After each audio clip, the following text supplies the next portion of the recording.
patrol the cover boundary. At last the time is come, this is a cricketing emergency. Hear this call to arms for every cricket revolutionary. Take up your bats and stumps for the test match insurgency. At first they tried to silence us, but we would not be silenced. They threatened us with lies, so we threatened them with violence. Che Guevara, Sangakkara, Joseph Stalin, Douglas Jardine, Robespierre, Darrell Hare, Vladimir Lenin, O'Brien Kevin, guerrilla cricket. It's not about the winning, it's about how many rules you break. Even in cricket commentary, this is the best advice to take. Pick guerrilla cricket, it's the finest choice you'll ever make. There's so much more to cricket than rev counters and a slice of cake. At first they tried to sanitize us and clean up our act, but people like it filthy, and we know that for a fact. Fidel Castro, Lenny Pascoe, Carlos the Jackal, Umar Akmal, Mahatma Gandhi, Grant and Andy, Brendan Behan, Austin Ian, guerrilla cricket. Stick with us, cause you know we're not the kind of thing that you see on the TV and the radio. So vive la revolution. First they tried to buy us, but we would not be bought. Okay, we were, but then we ran away, and we will not be caught. Would not give up the ghost when they left us all for dead. They decapitated us, but we just grew another head. Chairman Mao, Jamie Howe, Ho Chi Minh, Asif Din, Václav Havel, Graham Saville, No Surrender, Percy Fender, Che Guevara, Sangakkara, Joseph Stalin, Douglas Jardine, Robespierre, Darrell Hare, Vladimir Lenin, O'Brien Kevin, guerrilla cricket. Season's greetings and a happy Boxing Day to you all. I trust your Christmas, even if it wasn't what you had planned, was still good. Well, the good news is there's cricket wherever you look. Australia and India, New Zealand and Pakistan, South Africa and Sri Lanka are all entertaining us as we digest our turkey. But today, on Guerrilla Cricket, we are at the Carrara Oval on the banks of the Nerang River in Queensland for Boxing Day's second Big Bash battle, the Sydney Sixers versus the Melbourne Stars. Big names and big hitters aplenty between these two. The Sixers are on the back of 2 wins in their last 3, and the Stars have won 2 of 3, but one of those, the other game was a no result. So they are unbeaten so far. I'm Tony Bishop, and with me to start things off here are 2 absolute Christmas treats. Firstly, the world's second most famous bell ringer behind Quasimodo, Jules Farnham. Thanks, I've never had that comparison before. and our man on the spot, hunkered just 2,700 miles from where the action is. It is, of course, Messy Jez. Happy Christmas to all of you. Thank you, Messers. Welcome indeed. Well, the most important news immediately, given what presents us, is that the Sixers have won the bat flip, and they've elected to field. I'll quickly run you through the teams, and then we'll have a little chat about that decision, because stats seem to suggest it wasn't necessarily the smartest thing to do. The Sydney Sixers will line up as follows. Josh Philippe, I must get his name right, Jack Edwards, the inimitable, the one and only James Vince, strap in for an exciting 30 or so there. Daniel Hughes, Jordan Silk, big hitting Dan Christian already amongst the runs this series, this Big Bash. Jason Holder, Carlos Brathwaite, Ben Darcius, owner of one of the finest moustaches in world cricket, Stephen O'Keefe, and Ben Manetti, who is in the side. Manenti, in fact. Their X Factor players are Gurinder Sandhu and Justin Avendano. For the Melbourne Stars, Ben Dunk, Andre Fletcher, who's also wicketkeeper, Hilton Cartwright, Glenn Maxwell, always entertaining, Nicholas Puran, Nick Larkin, Nathan Coulter-Nile, Adam Zampa, Liam Hatcher, Big Billy Stanlake, Zahir Khan, and their two X Factor players are Clint Hinchcliffe and Lance Morris. Now, Essers, when I looked at the stats, I think fielding first is a bit of a surprise. What do you think of that decision?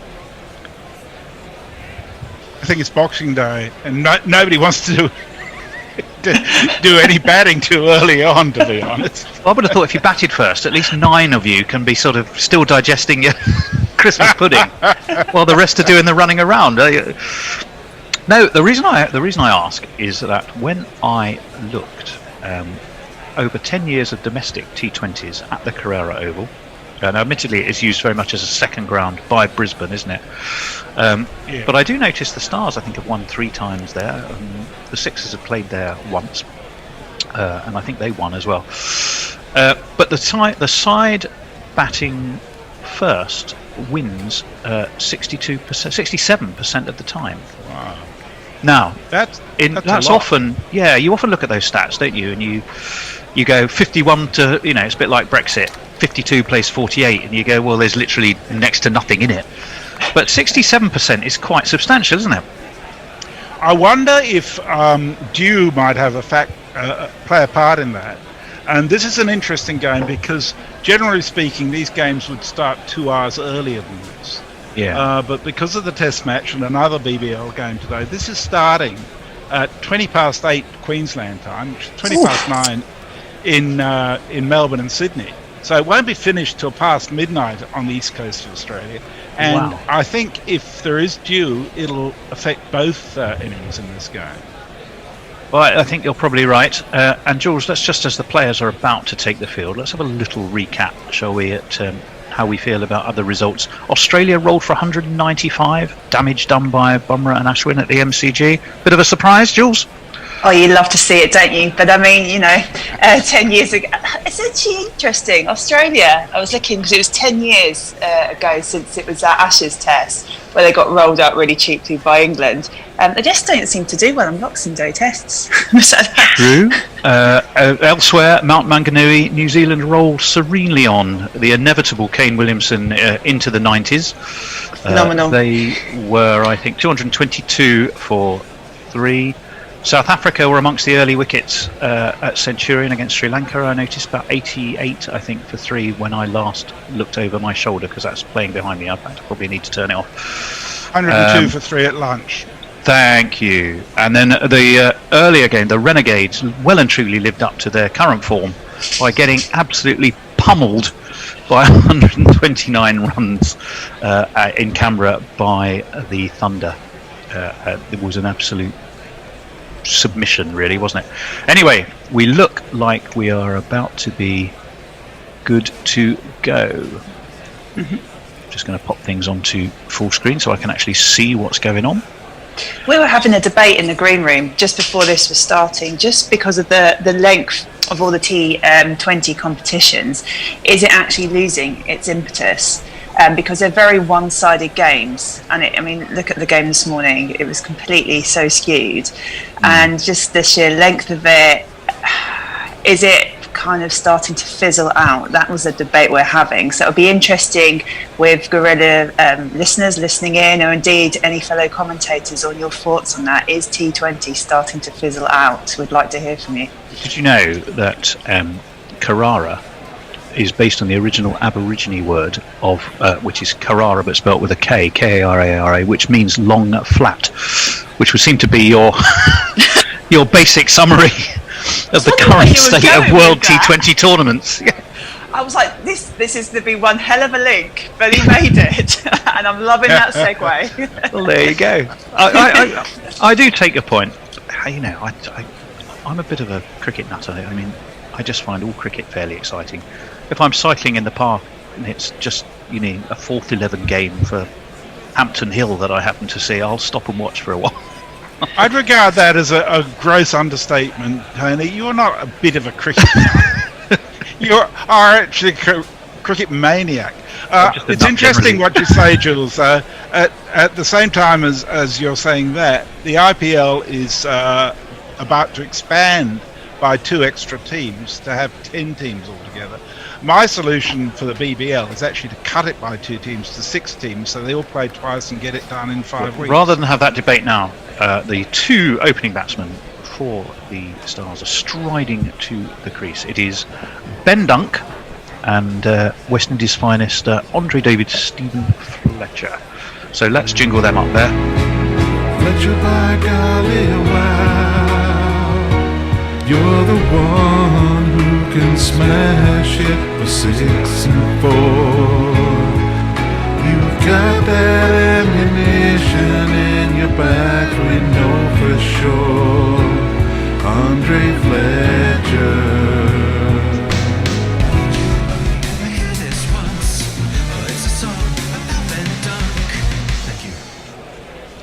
Indeed, Ben Dunk, Jason Holder, a man we've watched a lot this year, I feel. Yes. Both in Southampton, Manchester, and more latterly in Wellington, I think, wasn't it, Jules? Yes. We've been watching him at work, as well as, of course, in this tournament. Such is the world, the global nature of the game now. Different He's in colours, bloody IPL same too, players mate. pop up. He was everywhere. Anyway, here's the jingle. He is the ubiquitous, if I could say it.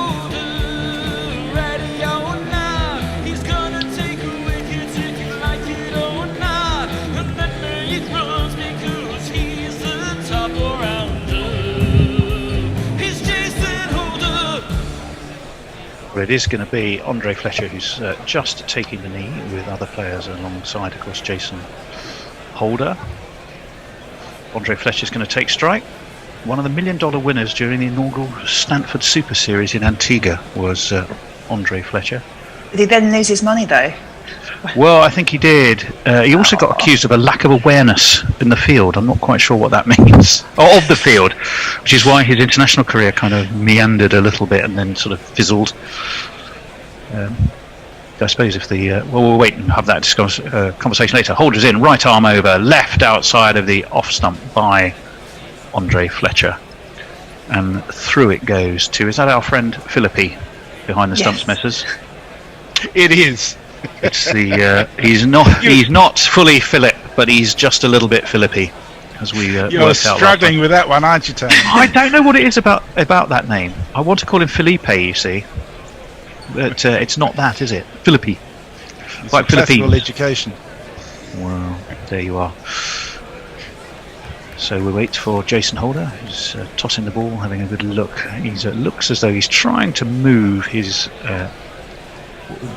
long on. I beg your pardon, long off. No, what he's trying to do is get a cameraman to move from behind the bowler's arm. You'd think they'd know by now, wouldn't you? You would. There comes Holder again. Am I watching a test match? Have I come to the wrong ground? As this is also comfortably left outside of the off stump by Andre Fletcher. The Bears already looking disgruntled, disappointed. He's had to watch 2 balls, and the ball hasn't hit Willow yet. Both have been left.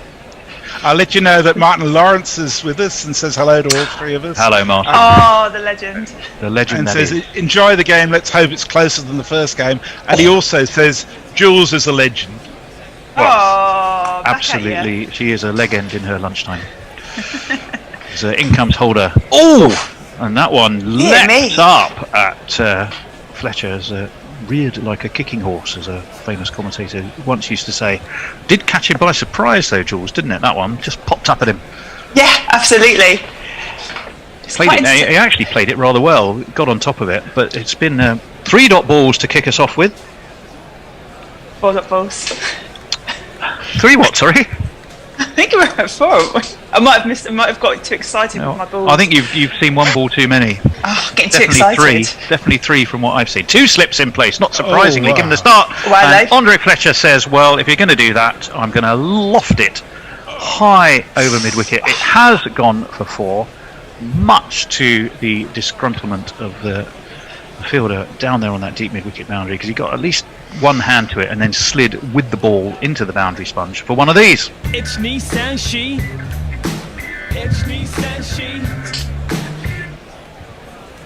you think there's just a hint of Chris Gale about this start from Fletcher? Have a look, take it slow, bang! Sort of getting into his work. This one is, he absolutely got hold of that. So Jason Holder has now gone for 4. Fletcher's always put this high into the Carrara night sky. Is there someone coming around underneath it? There is! And that is the end of Andre Fletcher. Holder has his wicket. The one boundary was all we were going to see from Andre Fletcher. It's goodbye from him.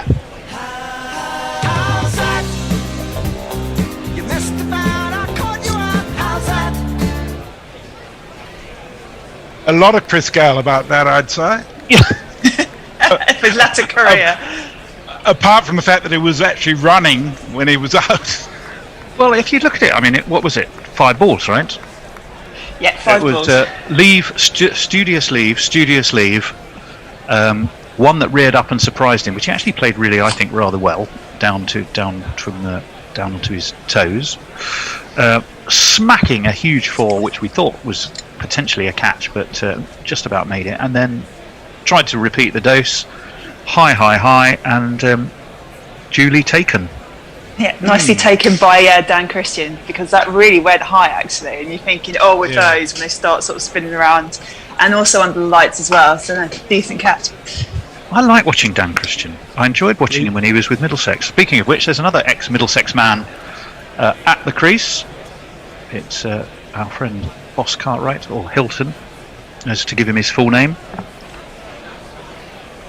1 for 4. We've got 1 ball left.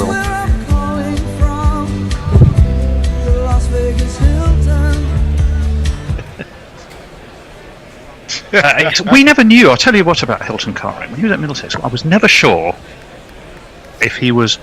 He was billed as a batsman who bowls, and to be honest, he looked far more like a bowler who batted just a bit. Although this one is steered nicely away by Dunk. The batsman had crossed, of course. So Hilton can keep a watching brief for the time being, because the strike will be retained by Ben Dunk. 5 for 1 at the end of the first overs. Messers. Yes, so Mog is with us, says hello. People will sit up late to watch Glenn Maxwell. Leah is with us. Good morning and happy Festivus, everyone. I'm a bit disappointed those traditionalists at Cricinfo refused to go with the innovative BSCA has come up with and still call it toss, as opposed to whatever the bat flip. Bat flip. It's the bat flip.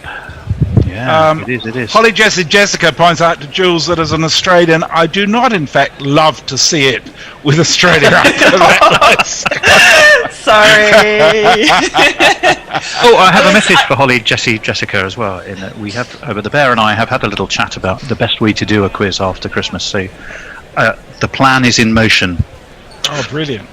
And Lawrence thinks Jules may have a point about the T20s getting too much. Well, true enough. Anyway, we're going to see the owner of one of the finest moustaches in cricket, Sergeant Major Ben Darcius, who's been very much amongst the wickets.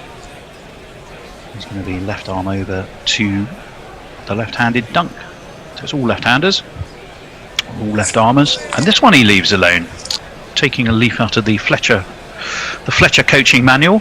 Ben Dunk decides to let that go through to Philippi. I got it right that time. Hey! No, you got Philippi right, but you got Dwarcius wrong. Dwarcius. Is he 1 of 7? Hey! You are full of the Christmas jokes today, Tony. I'm probably still pissed, to be honest. In comes Ben Dwarcius. Ooh, and that one swung a little bit, but it's nicely played by Ben Dunn. Pass backward point. I don't think it's going to travel the distance. It's not. 2 sixers go barrelling after it, and we'll close it down. So did they manage to come back for 3 there? Yes. No, 2. 2. They did. They just took 2. 3. They did take 3. They did take 3. So none for 3 from Ben Dwarcius, one of the 7 Dwarciuses.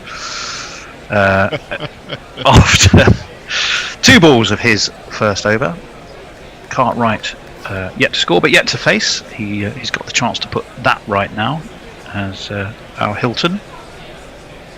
I think I probably have to do a bouquet of flowers and apologies to all Aussie fans about my comment, but I have to say I did think the India-Australia Test Series would just be a long old run fest with Kohli and Smith just... I'll come back to this. India need to back it up with the bat now, and that one was quick from Dorsius, and again, as we saw before, Messers, just a little bit of life in this wicket. Yeah, well, and similar to what happened in Melbourne today. I mean, that's what made the MCG test really interesting today, was that the wicket wasn't a dead road where, you know, Cook could make 581 or whatever it might be. Very true. Well, that one, as we look at that replay, it climbed a little bit on Hilton Cartwright. Just took him at the top of the thigh. Dorsius in again, and a swing and a miss from our friend Hilton. So again, rather as Fletcher had done, is that first two balls he's not been able to trouble with his bat. We did see the same thing, so who knows? I'm not sure this will necessarily be a huge scorer.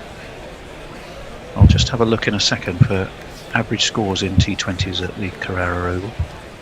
As Dorsius is in again, wide of the off stump, swinging away through to Philippi, and again Hilton Cartwright has not yet had need to use the primary weapon in his hand. So 1 for 8, Dunk on 4. Hilton Cartwright rather sedate in his start, none from 3. What are you chuckling at, Jules? Something's amusing you. That one, Hilton looked to step back and kind of reverse scoop this. It was a complete failure, made a total mess of it, and again he hasn't managed to use his bat as we come to the end of this over. I was sorry, go on, Jez. Okay, so Leah says, I think makes a good point. I don't think that T20 will fizzle out because of one-sided games. It will force some people to rethink the way to play T20s, though. I think there's certainly some good thought to be had there, because certainly the Renegades haven't been doing a lot of thinking for their last 2 games. I've got a thing here from Julia Farman in BE, which says, thought this series would be big scores, interesting to see what is happening from both sides. And Josie Oak is with us. Afternoon, seems to be cricket and football all the way today. Josie Oak not watching South Africa and Sri Lanka? It's lunch there. It's lunch there. So in comes Jason Holder over the wicket to the left-handed Dunk, who just pushes the ball back to him. No run. I was going to have a quick look for you. I can tell you, in 2019, the average domestic T20 score was 160. In 2020, but I think that was only 2 or 3 games, the average was 149. So we're not looking at the top end of... What was the place in the IPL that was just a run-fest city as this one? I go, that leapt again. Was that Sharjah? I think Sharjah, yes, Sharjah. That was way into the offside. But again, one that just Jason Holder got to leap up a little bit at Dunk. Sharjah was about the size of one of those New Zealand grounds where, you know, if you stretch too far, your hand's over the boundary. Well, I know they must. I wonder if they actually had road signs outside that ground to warn people that they might get hit by flying cricket balls, because the number of times we saw it bouncing along Sharjah High Street. That one again beats the outside edge of Ben Dunk. That's another terrific delivery from Jason Holder. He may have gone for that Andre for the one boundary to be hit so far, but he's bowling quite beautifully here, full of pep and aggressive intent, but bang on the money as well in terms of accuracy. Still the one slip in place, and really with this start they can afford that, I think. In comes Holder over the wicket, down the track comes Dunk, slapped through extra cover and slapped, cross-batted for one of these. 2 + 2 is on my mind. 2 + 2 is on my mind. Beautifully got hold of that, didn't he, Jules? Yeah, absolutely. I mean, I would say it was a little bit wide off his off stump, so it's kind of a bit of a gimme for him to put away. I find it interesting, actually. I wonder if this is going to mirror again, but the 4th ball, of holes over has gone for a 4. See where this one goes. Oh, that's interesting. That's the statistician in you coming out as that one. And again, Dunk has to climb up onto his toes to guide this through backward point. It wasn't the easiest of shots to play because it again leapt up at him. It will get him 2 more. He will move into double figures. Out of 14, Ben Dunk has got 10 of them off 8. Cartwright is still yet to get himself moving. Perhaps reinforcing a bit my impression of him from watching him at Middlesex. Lovely chap, by the way. Utterly delightful man. And he did make some runs for Middlesex, but really it was his bowling, I think, that seemed to do most of the good things. This one is flicked wristily past that square leg umpire. There will be another single taken. And Dunk will move on to 11. And I think that's the end of the over. Is it? Yeah. So poor old Cartwright still hasn't got No. Still waits to get off the mark.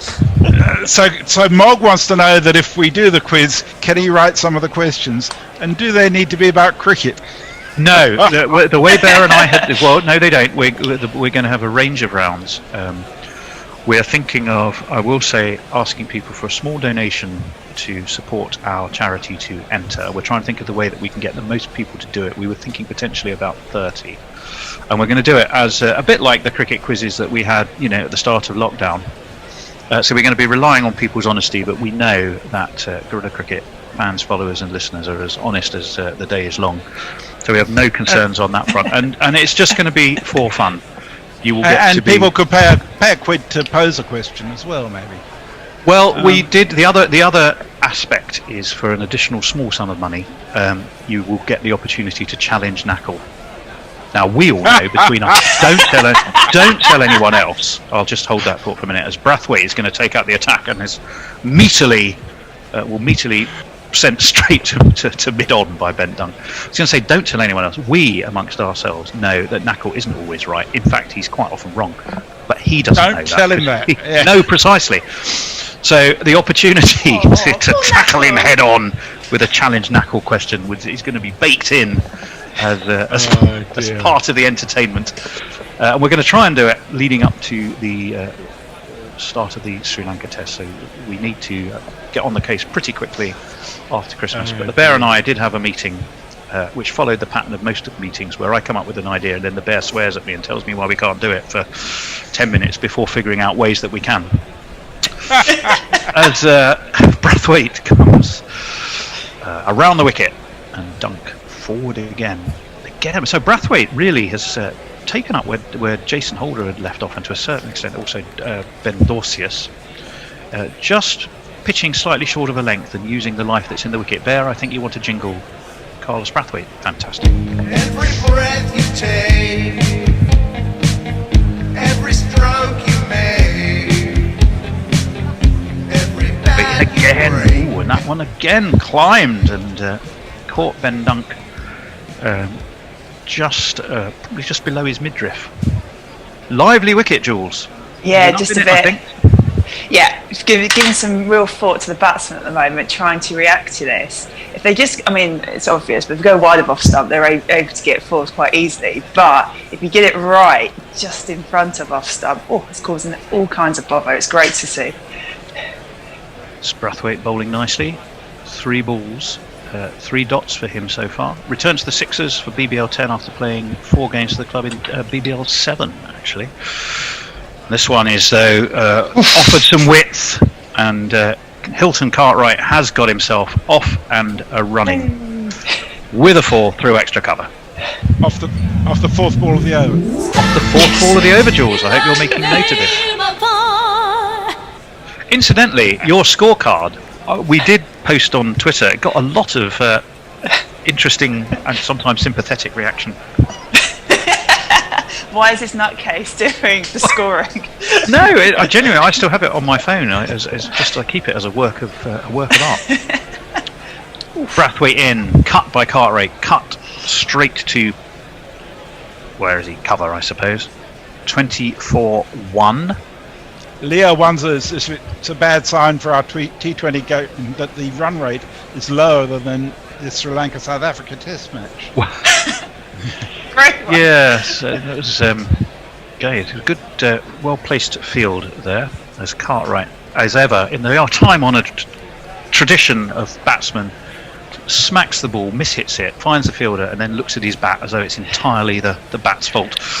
That damn bat. Brathwaite is in. I think he might have got. Has he got enough on that? He has, with the field all in. Of course, we're still in the mandatory 4 overs of power play, and he lofted that towards extra cover. Didn't get anything like enough of it. It's spiraled into the Carrara night sky, but just evaded that inner ring, and he will get himself a couple. And So Mog, over. sorry, That's right. Mog says to me, "Are you surreptitiously vaping, Messi? You become more like the bear every day." There's nothing surreptitious about it. I'm vaping. When I first went to Gorilla Towers many years ago, I was smoking little cigars, and Nestlers and I went out in the balcony to have a smoke. But these days, it's down to vaping like the bear. Yes, nothing wrong with that. Vaping like the bear. And Josie Oak says he's surprised there's not been a comment on having a Fletcher and a Christian in the same game. Good catch. To Christian, very good. The mutiny on the bounty. Mr. Christian. Cartwright on 6. There's been several versions of that film, haven't there? Who was the original Messers? If you go back, I know Marlon Brando played Fletcher Christian in one version, but I think you can go back. Is the one before that, is there? I'm thinking of Trevor Howard, maybe. Just to say, we've got Dan Christian coming on. We do. Sorry, thanks, Jules, for dragging us back from a cinematic history rebel, and we'll concentrate on a bit of cricket. I think that's a very good idea. Oh dear. And it is Score is indeed. 22 Martin Lawrence asked a very good question. He says, random question, I know, but is there a minimum boundary length? Some of the New Zealand grounds Messi is talking about are the size of a postage stamp. I'm not sure if there is a mandated minimum, is there? You'd know, Jules. I think there has to be. Jules is going to look at that up and come up with that answer for you, Martin. It is an extremely good question. Dan Christian, a global T20 gun for hire if ever there was one, but a pretty successful one, it must be said. He's going to be right arm around the wicket to the left-handed Dunk, who immediately flicks him off his hip, and it will go all the way through mid-wicket for one of these.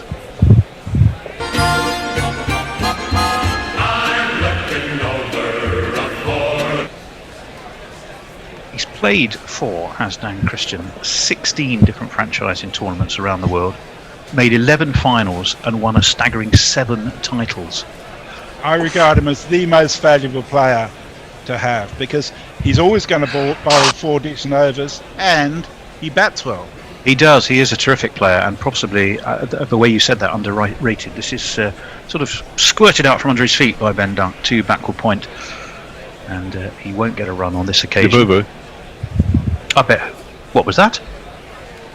Was that Nestlers? Did I hear Nestlers? It sounded like was Jabubu.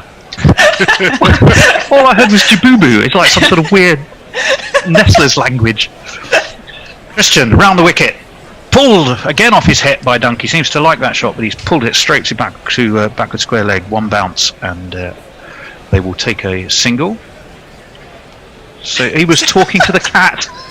Nestlers was talking to the cat, who clearly understood every word. So that was cat speak. What I want to know, Nestlers, is what does Jabubu actually mean?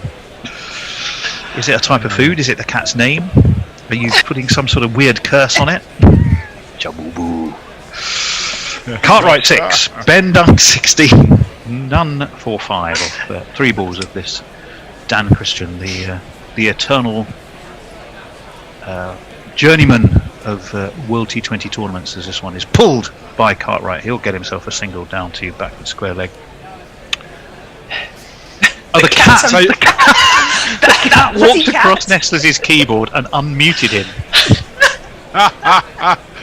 So Josie, if it can be trained to do that, do we think we could use the cat to sort of deliberately mute people when they become a bit too boring? Just send Nestlers' cat over to walk on their keyboard.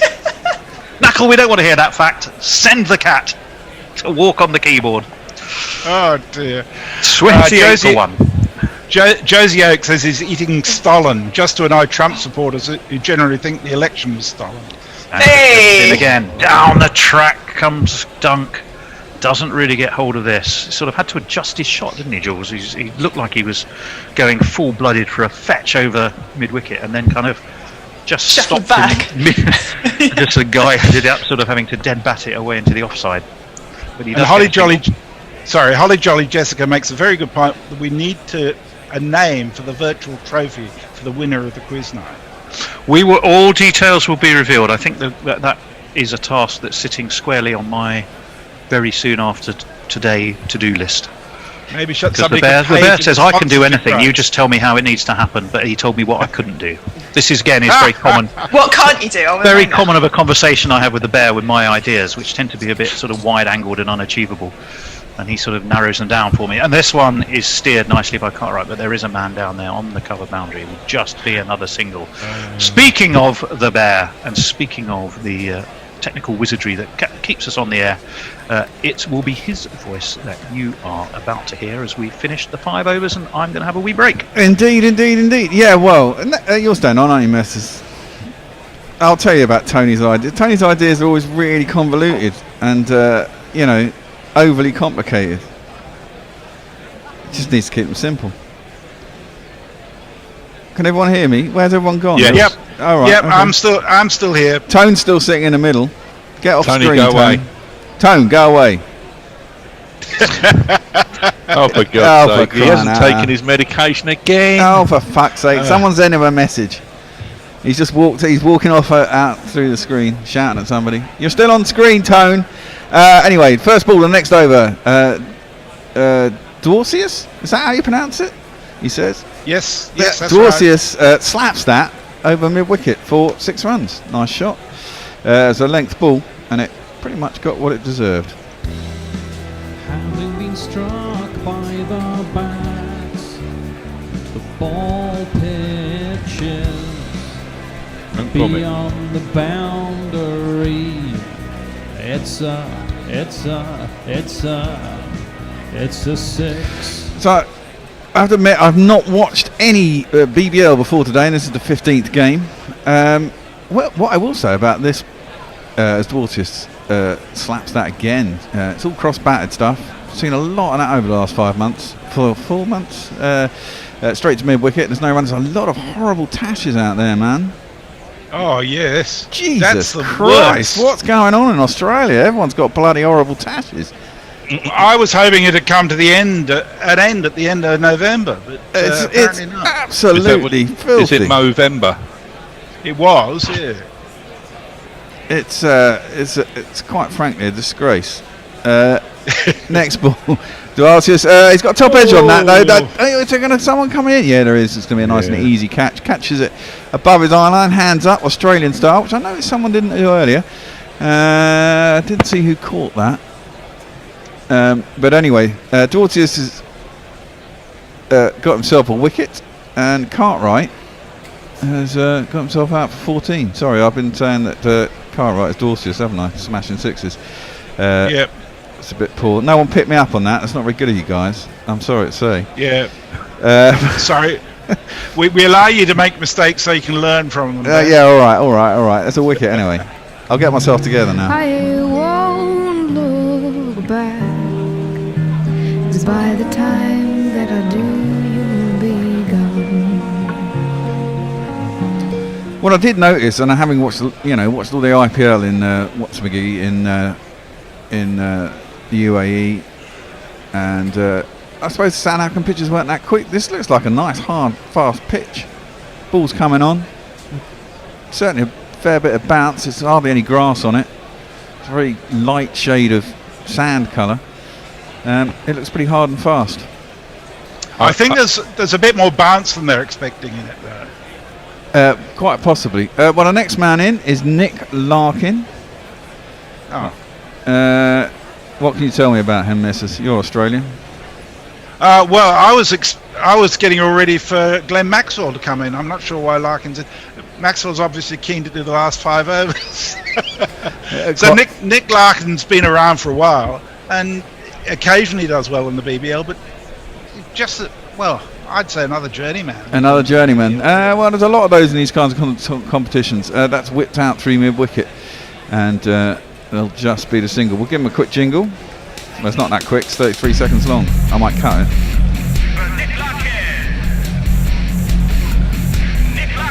Yeah, that's it. We got his name.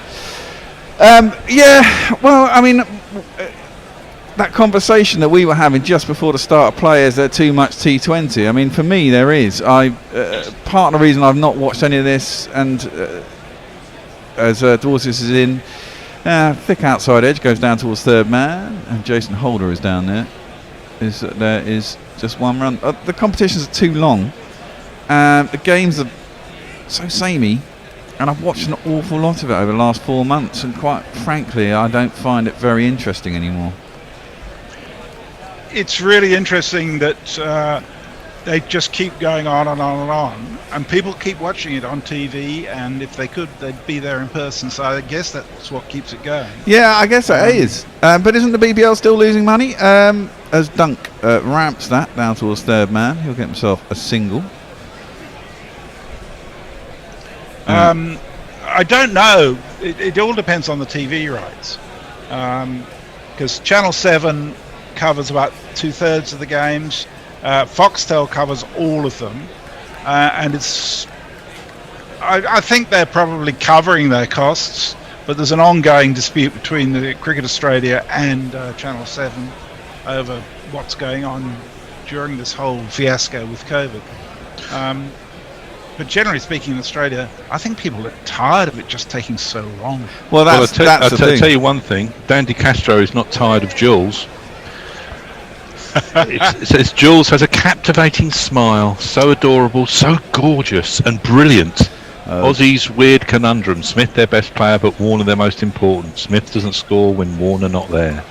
Well, yeah. So he turned that round into a complete love for Jules, into something to do with Warner and Smith. Bit of a contrast. Yeah, well, indeed. Well, that was interesting. I mean, that was it. I watched the first bit of the test yesterday, and it was, lovely. It was lovely to see test cricket. It is. It has a whole different feel to it. Cut out to point by Larkin, and he'll get himself a single. I was watching New Zealand Pakistan. It was great. I watched a bit of that too, but then I went to lunch, and then Wade got himself out in a really stupid fashion. He was just trying to impose himself once again, wasn't it? I mean, it's fucking an hour into the game. Well, you don't need to impose yourself. Just get some runs. Well, I put that down to them having dugouts instead of being in the pavilion, so they were in white ball mode.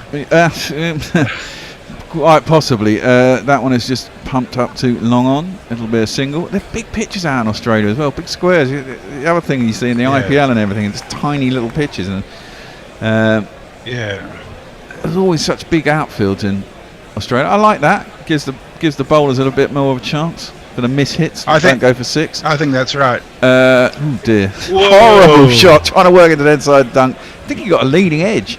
Initially I thought it hit his pads, but it came off a leading edge and just went past cover. Aerial, but just to covers right. And geez, I want so far short. It's a horrible shot. Seemed to hurry him a little bit. Did Steve O'Keefe get a jingle? No, he didn't, but he will do. I've just noticed that. That's out. That's got to be out, and it is given out. It's a horrible shot. He's got to. It wasn't a particularly, it wasn't a stunning ball by any stretch of the imagination. It's a pretty straight ball by O'Keefe, probably straightening a bit on Midland leg. Horrible sweep by Larkin. Never got anywhere near the ball. Hit him right on the shin in front of middle stump, and rightly the umpire's finger went up. So we're going to give him a jingle for out.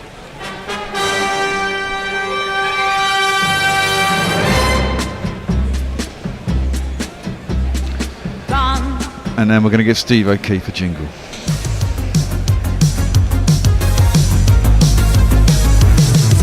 Steve O'Keefe is a generic bowler. Steve O'Keefe, do you even know what he looks like? Steve O'Keefe, Steve O'Keefe. Mog's genius sometimes, isn't he? Mog's genius all the time. Well, yeah. Mog says the shit moustache is a modern day plague. It's terrible, mate. They need to get rid of it. Moustaches don't look any good without a beard. I'm sorry. Jersey Oak wonders when's it reasonable to start drinking on Boxing Day, and I replied, now. Absolutely. I haven't got my beer yet. I will get my beer at maybe the end of this over. I'm going to go and get quickly dash to the fridge and get a beer. Well, We'll talk among ourselves. Yes. it won't take me long to get a beer and back. The fridge is only 10 yards away. Well, we have the man, the myth, the legend, and I can't find his jingle. There he is. I'll play it. Now he's gone wandering down the wicket. And with the local GC News, Glenn Maxwell's comeback. Don't call it a comeback. He's been here for years. Respect to And his first ball is driven out through cover. And he'll get himself off the mark straight away. Another 6 go boom. Maxie hits that. That's gone all the way. It's Glenn Maxwell. Has he had a good big bash so far? Not particularly. It's, to be honest, there's been very few standout performances in the Big Bash. It's as if they're all rusty. Well, funny that. Pulled out to deep mid wicket by Dunk, who'll get himself a single. And that ends the 7th over. A wicket for Steve O'Keefe. He's got 1 for 5. Fun fact from Mog, the Nick Larkin jingle mentions shite moustaches. Yeah. How appropriate. So, there you go. The shite moustache continues. We're also joined by Levin1966 on YouTube, who says there are minimum boundary lengths, but old historical cricket grounds can get around the rule. Eden Park in New Zealand, for instance. And Dandy Casho says, well, I'm here for the jingles. Laugh out loud. And we seem to be pretty much up to date on the social media front. There you go. Yeah, watching New Zealand last night and up to the first session, then switching the TV over to Australia, it was like watching tennis at my local tennis club and then suddenly going to Flushing Meadows. Yeah. It was incredible. I was, whoa, bloody hell, it's fucking huge. But I did love the Bay Oval. It looked great with the grass banks and people sitting there, no masks on, in a beer, Yeah, for that. Jason Holder's back into the attack, and Dunk hits into the ground out to point, and there'll be a single. It's kind of like these days in England, watching like footage of, say, a gig, and there's loads of people inside a venue with no, just enjoying the music sort of thing. It's really weird seeing things without masks, do you find? News events and things like that, things, old footage of actual live events and stuff, it's quite odd. It's amazing how quickly you forget how it was. Yeah. And it's like watching Glastonbury, you think, oh God, can that ever happen again? Yeah, well, Holder in, nicely played by Maxwell. Worked down to long leg, where there'll be a single. I tell you what I find somewhat ironic. Every now and then on screen we see a picture of the 3 Channel 7 commentators, which includes Brian Lara and I. They are doing exactly what we're doing. They're watching it on television and covering it. They covered the earlier game in Canberra, and now they're doing the game up on the Gold Coast from the studio. So, you can choose to have them or you can choose to have us doing absolutely exactly the same thing. Attempted up and over the keeper by Dunk. Little ramp shot, didn't get anything on it. The keeper, but we're not in suits. Yes, and we didn't score 400 runs. No. But we can still talk a good game, eh? Especially when and we can drink beer and swear, which is great. And vape. And do what the hell we like, basically. Like you can when you're at home. Holder in, and rolls his fingers across that. Down the track comes Dunk and clears leg stump by quite a way, trying to swat it. And still trying to play cross-batted, actually, down to long on from there. If it had gone up and over the offside, he might have got something on it. Instead, he missed it. And it went through. I'm just keeper. Wondering, is this a first? We've got 3 vapors on at the same time. Yeah. Could be. So it's the way forward. Australia is going to ban the sale of nicotine vapes from September next year. You're going to have a doctor's prescription. Really? Yep. At the moment, we have to get them from overseas. You can't buy them in Australia. Oh, for fuck's sake, why? That's cut. Quite well by Dunk. He got a bit cramped for room, but cut it out to backward point. They still get through for a single. 47 for 3 after 7.5 overs. Will you be able to still buy vape juice without nicotine in it, though? Yes, yeah, but yeah, you have to find your own nicotine. The reason is that, well, it will be a long debate, but nicotine is a poison. Yeah, it is. Technically speaking. Can you make your own though? Can you buy nicotine solution? Yeah, I buy it from the US most of the, or New Zealand most of the time. That's just played out into the offside for a single, just dropped out towards cover. So, but they don't stop it when it comes across the border from outside. No, you're allowed to do it at the moment, but as from September next year, you won't be. They'll stop it. So how are you going to do it then?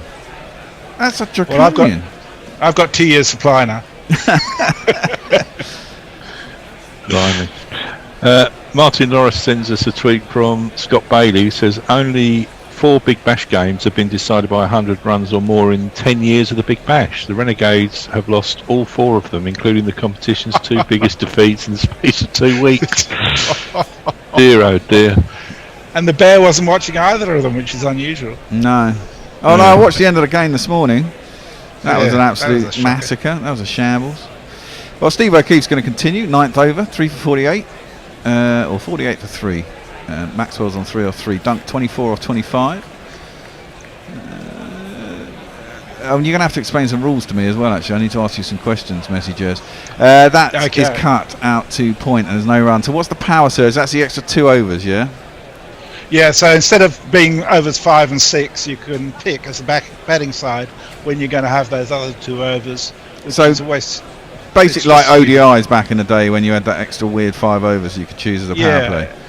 Okay, that kind of never works. Does it work? That's hit into the air high by Dunk. He's going to be out, caught down at long off. They do it bloody here as well. They fucking put the names at the bottom of the shirts in black on a pink shirt in really thin type, so I can't see who the hell caught it. But O'Keefe gets a second wicket. He's got 2 for 6. For a pretty average left-arm spinner, that's pretty good going, I suppose. That's a pretty horrible shot. Again, he cleared his legs. This time he did try and go in out. Maybe that's why he hasn't gone there. That's Fletcher Christian. Is that Fletcher Christian? Anyway, Ben Dunk goes 24 off 26, and we have to say goodbye to him. All of the dreams that I dreamed were mine are going, gone.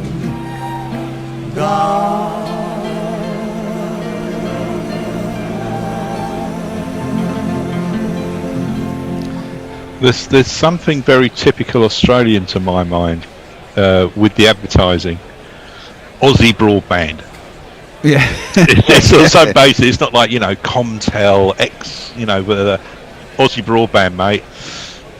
Well, the other team is sponsored by iiNet, which is one of the biggest broadband companies in Australia. So it's a battle of the broadband companies. You say Stephen O'Keefe's a pretty ordinary spinner, but actually he's got a very good record in T20s, Bear. His economy rate is 6.8 per over, and he's taken 74 wickets at an average of 25, which isn't bad in T20. Well, here's a man we know a little bit about, and he's entertaining. Let's hope he is today. It's this man. If we could keep a batsman or your kind of thing, let me introduce Nicholas. But he's not facing this. Maxwell is facing up to Steve O'Keefe. He just defends it back down track, no run.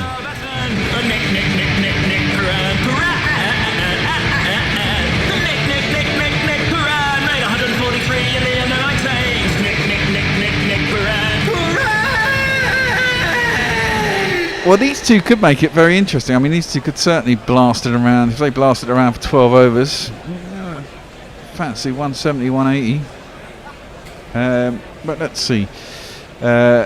Steve O'Keefe is in, and Maxwell hoiks that from well outside his off stump, over long on. That's gone way back in the stand. Here we go. Let's have some fun, please.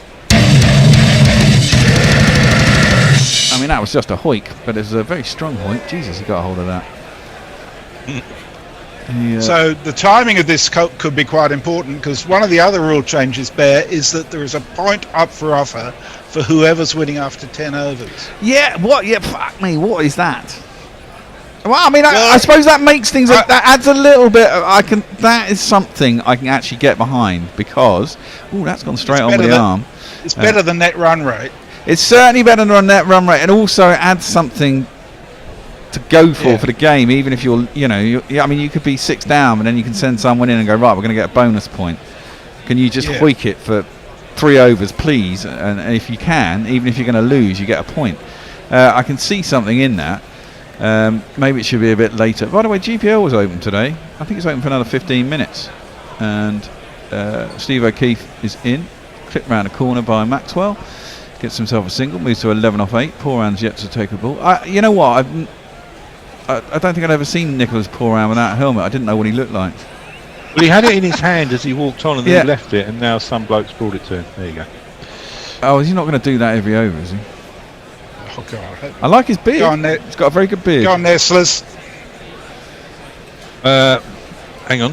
Woohoo. Whoa. Yeah, here we go. So, Leia says, Danny Castro may be here for the jingles, but I prefer the complaining about the state of modern cricket. Whatever floats your boat, I guess. Well, we can complain about the state of modern cricket as well. Leia says also, I insist that you refer to O'Keefe exclusively as the Pune Vittori. Mog says, of the 3 callers on Channel 7, one of them is a genuine better than Tendulkar legend, and the other 2 are wastes of oxygen. Harsh, but fair. First ball of the next over. Manenti? Yep. He's got a fucking horrible tash too. Jesus Christ. Well, he bowls his first ball. And it worked around a corner for a single. He does look like PI Magnum. Yeah, well, they kind of all do. It's the length of them, and they're all the same. It's just nasty. It's definitely an 80s kind of cop type. I was just about to say, it's exactly what it is. Even the name, Ben Manenti. He's right armour. He's around the wicket to Poorhan, who just clips that down to long on, and there's a single. Maxwell's thinking about 2, but it's not there. We should give him a jingle. I hope the jingle is what I think it should be.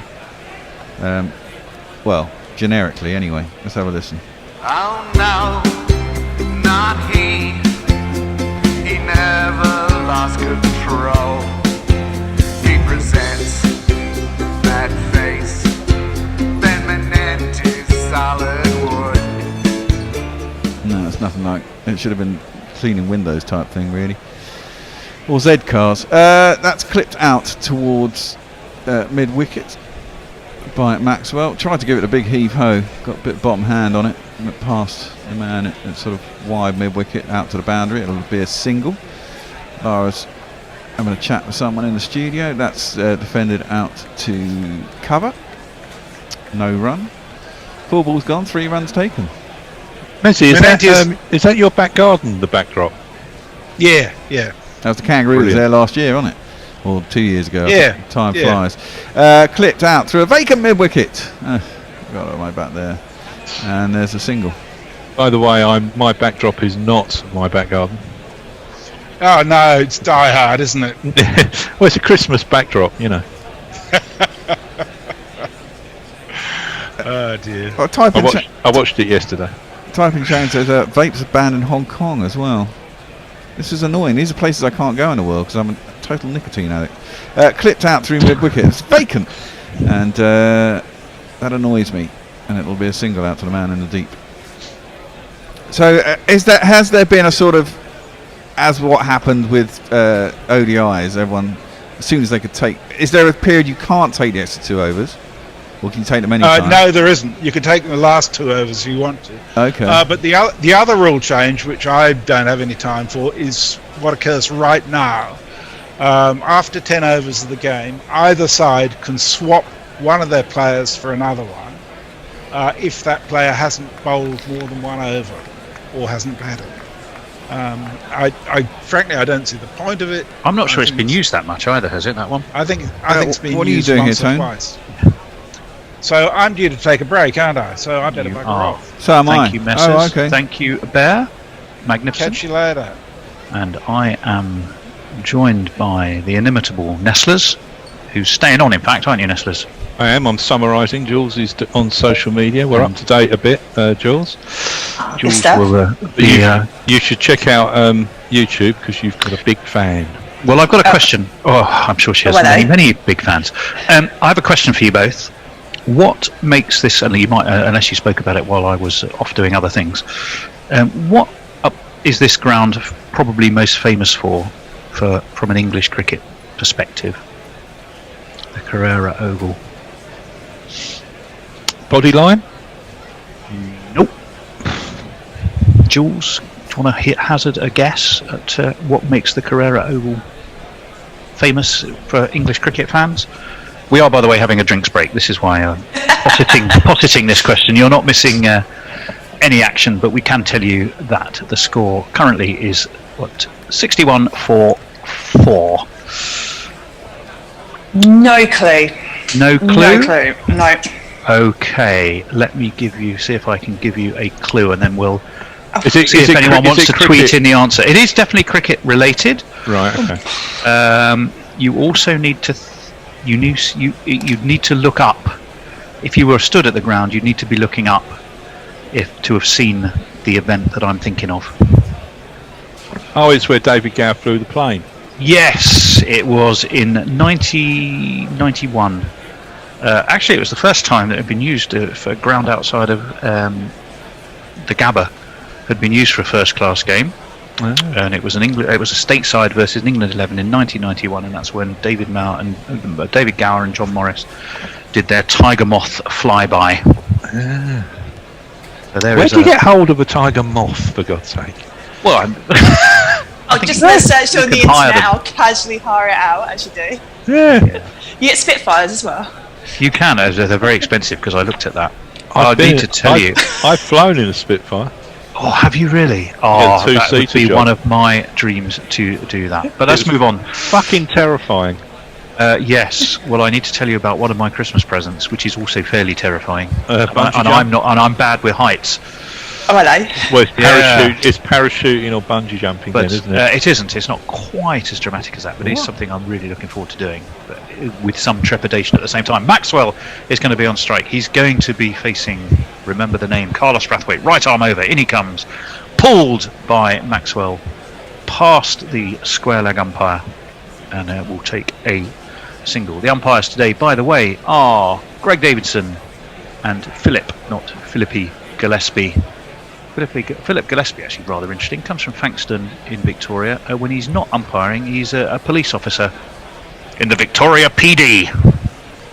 So there you go. Don't argue with him. What's this Christmas present? It's doing the walk across the top of the O2 when you're all tired. Oh, right. Yeah. Oh, yeah. That's no biggie. Well, you say that. Mama, I know loads of people have done it. I struggle to look out my upstairs window without my knees shaking a bit. So. You can do that at the moment, though, given obviously you're in tier 4. It can be taken any time next year. Brathwaite's coming around the wicket to Nicholas Pooran, who guides this nicely to short third man, and he will get himself a single. Don't watch the James Bond film then with Pierce Brosnan on top of it. Thank you, for telling me. I definitely won't now. 63 for 4. But then, because people ask me, because I have done parascending. Parascending? Yeah, where you run off a mountain basically, and you've got your big parachutey thing on your back, and you're worried about going on top of the bloody somehow. Yeah, but somehow being at the top of a tall building is scarier than running. I mean, literally, it was like one of those cartoons. I ran off the mountain. I had an instructor, and I was at the front, he was at the back. And you just run, and you just keep running. It's like one of those cartoons where they run off the cliff and your legs are still going.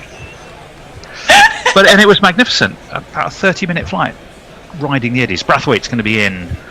Maxwell, good ball again. It's again that ball, Jules, just a shade short of a length, isn't it? That just cramps the batsman for room. They seem to have found their length well, by and large, do the Sixers.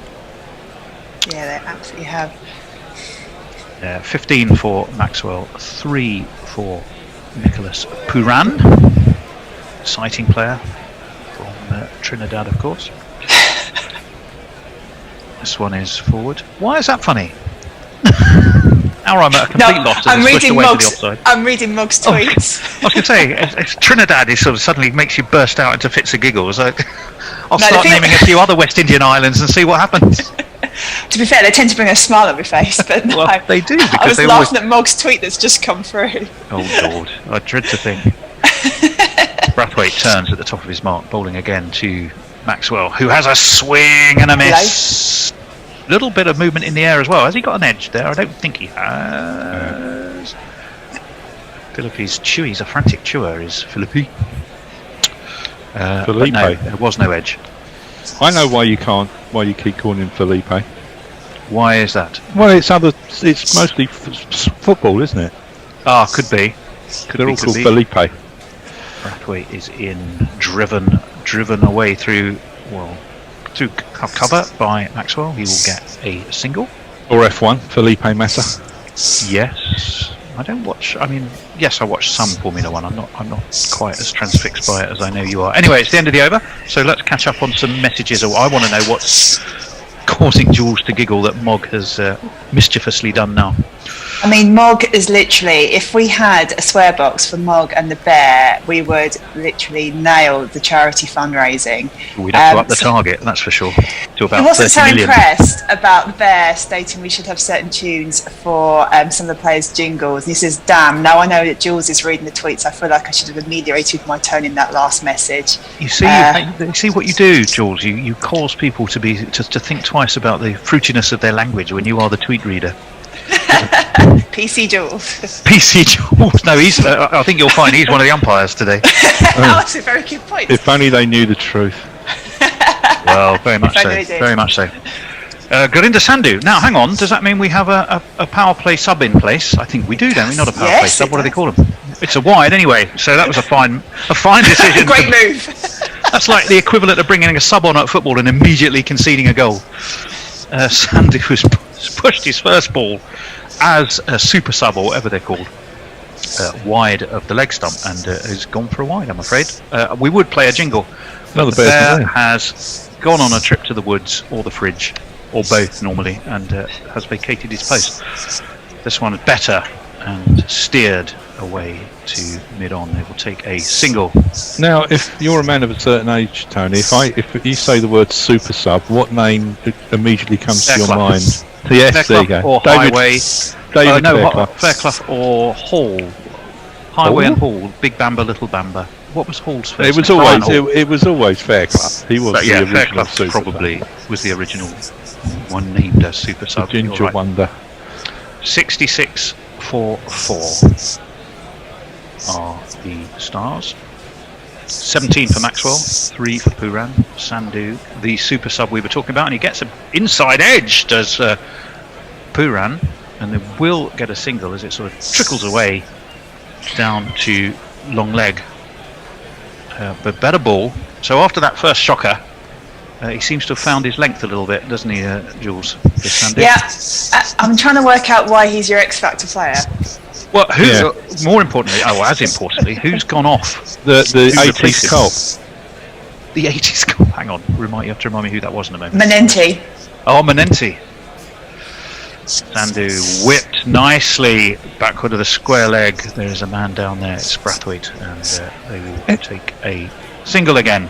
Can anyone else hear a weird sort of noise on comms, like a kind of a, I don't know, like a rustling noise almost, or is it just me? A rustling noise. Well, sort of a sort of noise. Someone's rounding up sheep that don't belong to them. You mean? Well, come by. There it is. Boy, come boy. It's gone now. It just it comes and goes. It's weird.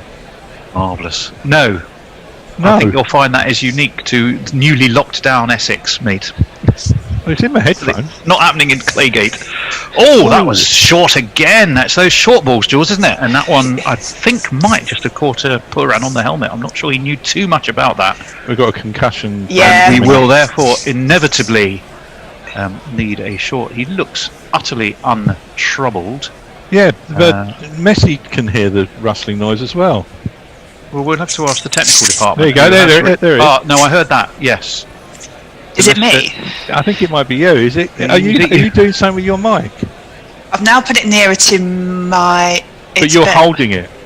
Yeah, I just wondered whether it might be me. It is because you're holding it. You're like, No. I was then, in case it was hitting my hair. I'm just trying to work out what it was. Maybe it was hitting your hair before. I don't know. I have to be perfectly honest, that's not a technical problem I tend to face. No. What's hair? We can move this out of the way. I tell you what, that was a nasty little. When the balls go short, it really does ping up. Because Puran there was absolutely taken by surprise, but spinning around on the spot, and that's why it's conked him on the head. I mean, he's fine, but oof. Is he? I hope he's fine. I mean, they've certainly looked him over. He seemed untroubled, but it was it's those balls that are just short of a length that appear to be causing the majority of the problems here. What do they do with those concussion things? Because he didn't seem to do any much there, really. Just kind of came out and went, "You all right, mate?" You went, "Yeah." Well, Kenny, how many fingers am I holding up? In comes Sandhu, pulled by Puran, pulled all of the way over the square leg boundary for one of these. Let's talk about sex. Let's talk about sex. Let's talk about sex. Let's talk about sex. Didn't quite get that one right. Just the right length, and Puran didn't need twice asking. Easy peasy. Just to rock back and help it on its way. 74 for 4, Maxwell 18, Nicholas Puran on 10, Sandhu again, right arm over, pulled again, same result, you betcha, 6 more.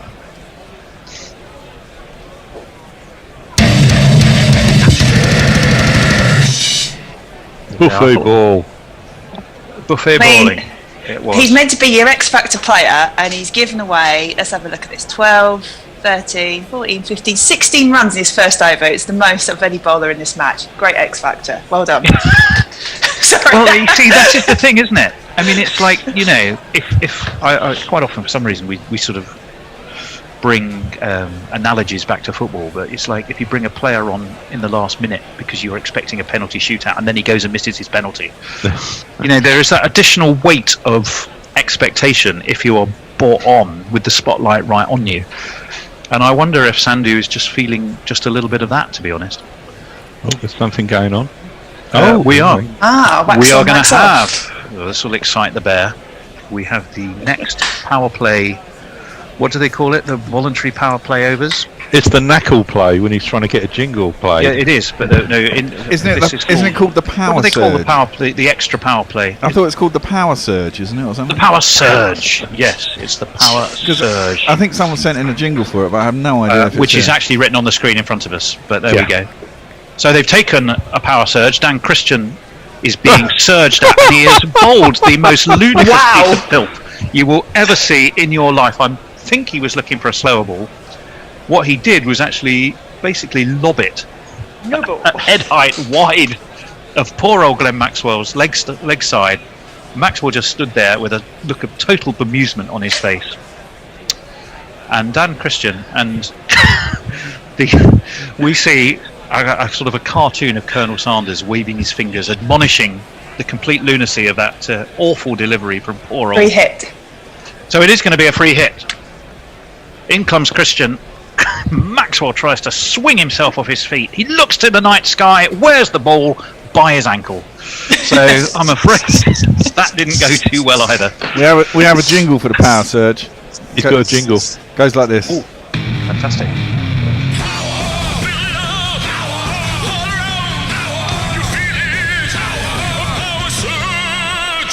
Nice. With that Mog, I think that sounds a bit like Mog's handiwork. I did love the Christmas card I found, or the electronic Christmas card I found for Mog. The grindcore Santa was just genius. Oh, it's another full toss. Maxwell has pirouetted, adjusted, flamingoed his leg, and lobbed the ball high over the long off boundary. What an extraordinary shot for 6. What is this over of filth? Christian is bowling. It's just weird. He's bowling so wide. It's bizarre. If I was Trevor Howard on the balcony, I'd be going, Mr. Christian. Round he comes again. Oh, that one's for But four. again, what a shot! I thought he'd given himself too much room. He stepped away outside of his leg stump. He was looking, barely reach it, but somehow he's got enough to have 2 bounces over extra cover for 4 more. 2 + 2 is a remember. We know we're likely to get entertainment with Maxwell, and we are getting this over, aided by Christian, who seemed to have been watching Sandu bowl and said, I know I could do even worse than that. Watch me serve up six balls of total filth. And I'm afraid that's what he has done. Has he bowled For before in 90. professional cricket? Well, you do wonder. I mean, that's a bit like my bowling as it is these days. It used to be okay, but probably 25 years ago. 91 for 4. Maxwell has motored on to 28 from 22. Nicholas Pooran 16 off 8, so he's going at 2 a ball and looking in good order. Christian is around the wicket. Floaty outside a leg stump. It's another wide.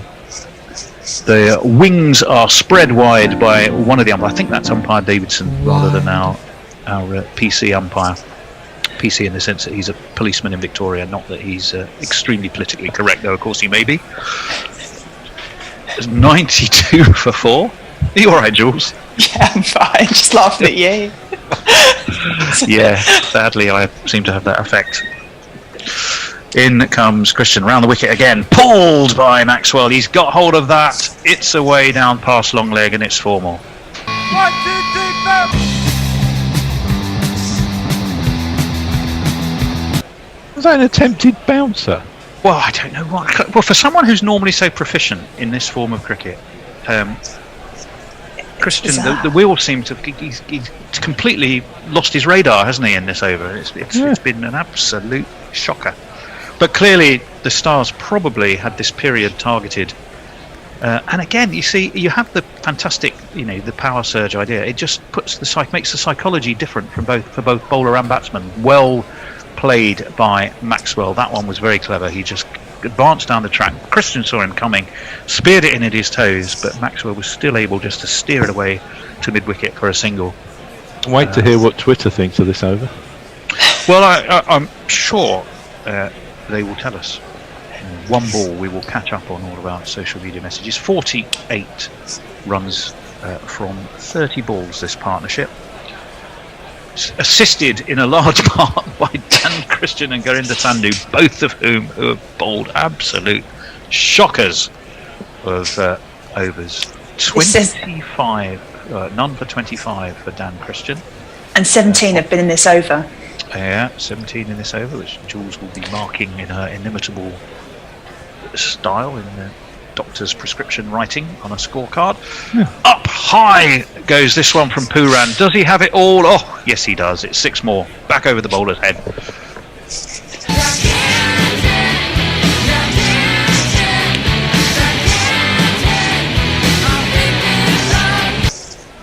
Go on, Jules.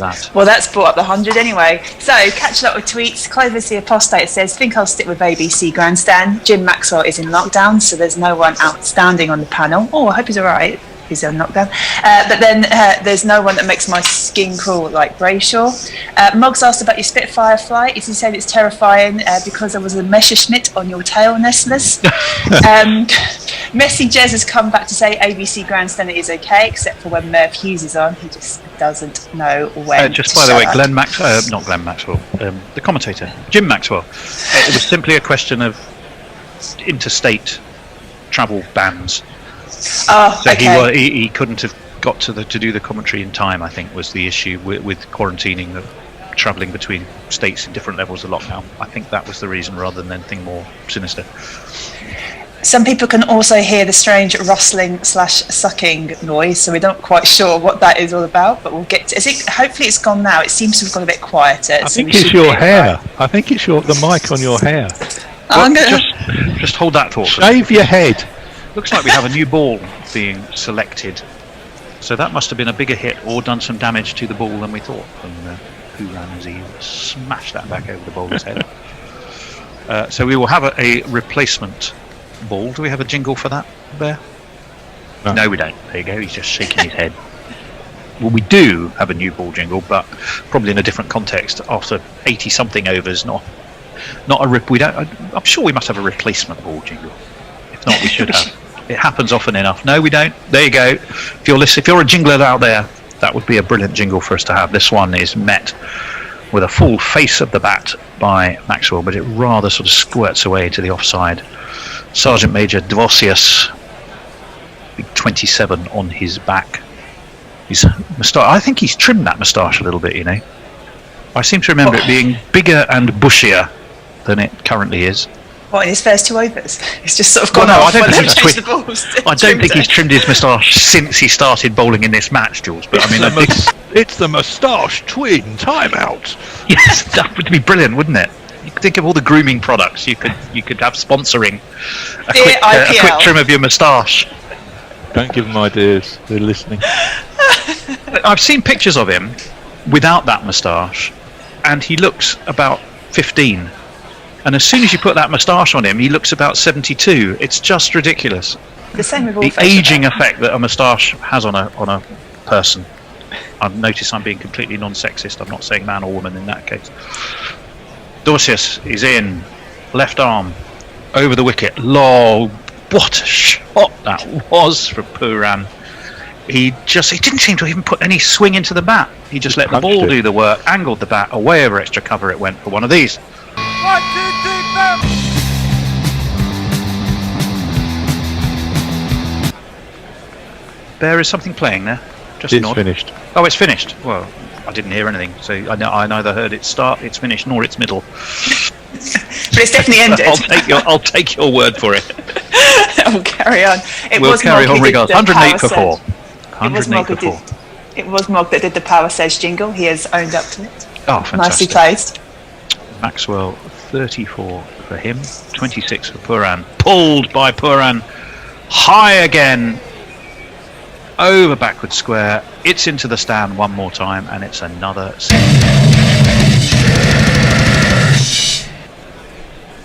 What's Owen Morgan doing there? Is he playing? I mean, what was he? Did you seriously see him there? Yeah, he's commentating. Oh, he might be. Yes, he may be. He may have a commentary gig there. So presumably, would he come back, or would he then just go back via Sri Lanka? He's no, because it's Test matches. He won't be playing in Test matches, will he? I'm completely lost. Spot. Yes, he is a special guest commentator. He can do anything, that bloke. Well, he is quite an engaging character, I have to say. He can do anything. Very thoughtful, interesting chat when you do chat to him. 414 for 4. Puran 32 off 11. He is really motoring. As of course is his partner Glenn Maxwell. Dorsius is taking a bit of tap, but so was Sandhu, and so was poor old Dan Christian, who'd completely lost his radar as he came on. In comes Dorsius. Oh, this is slapped high over extra cover, down on one knee. It's another 6.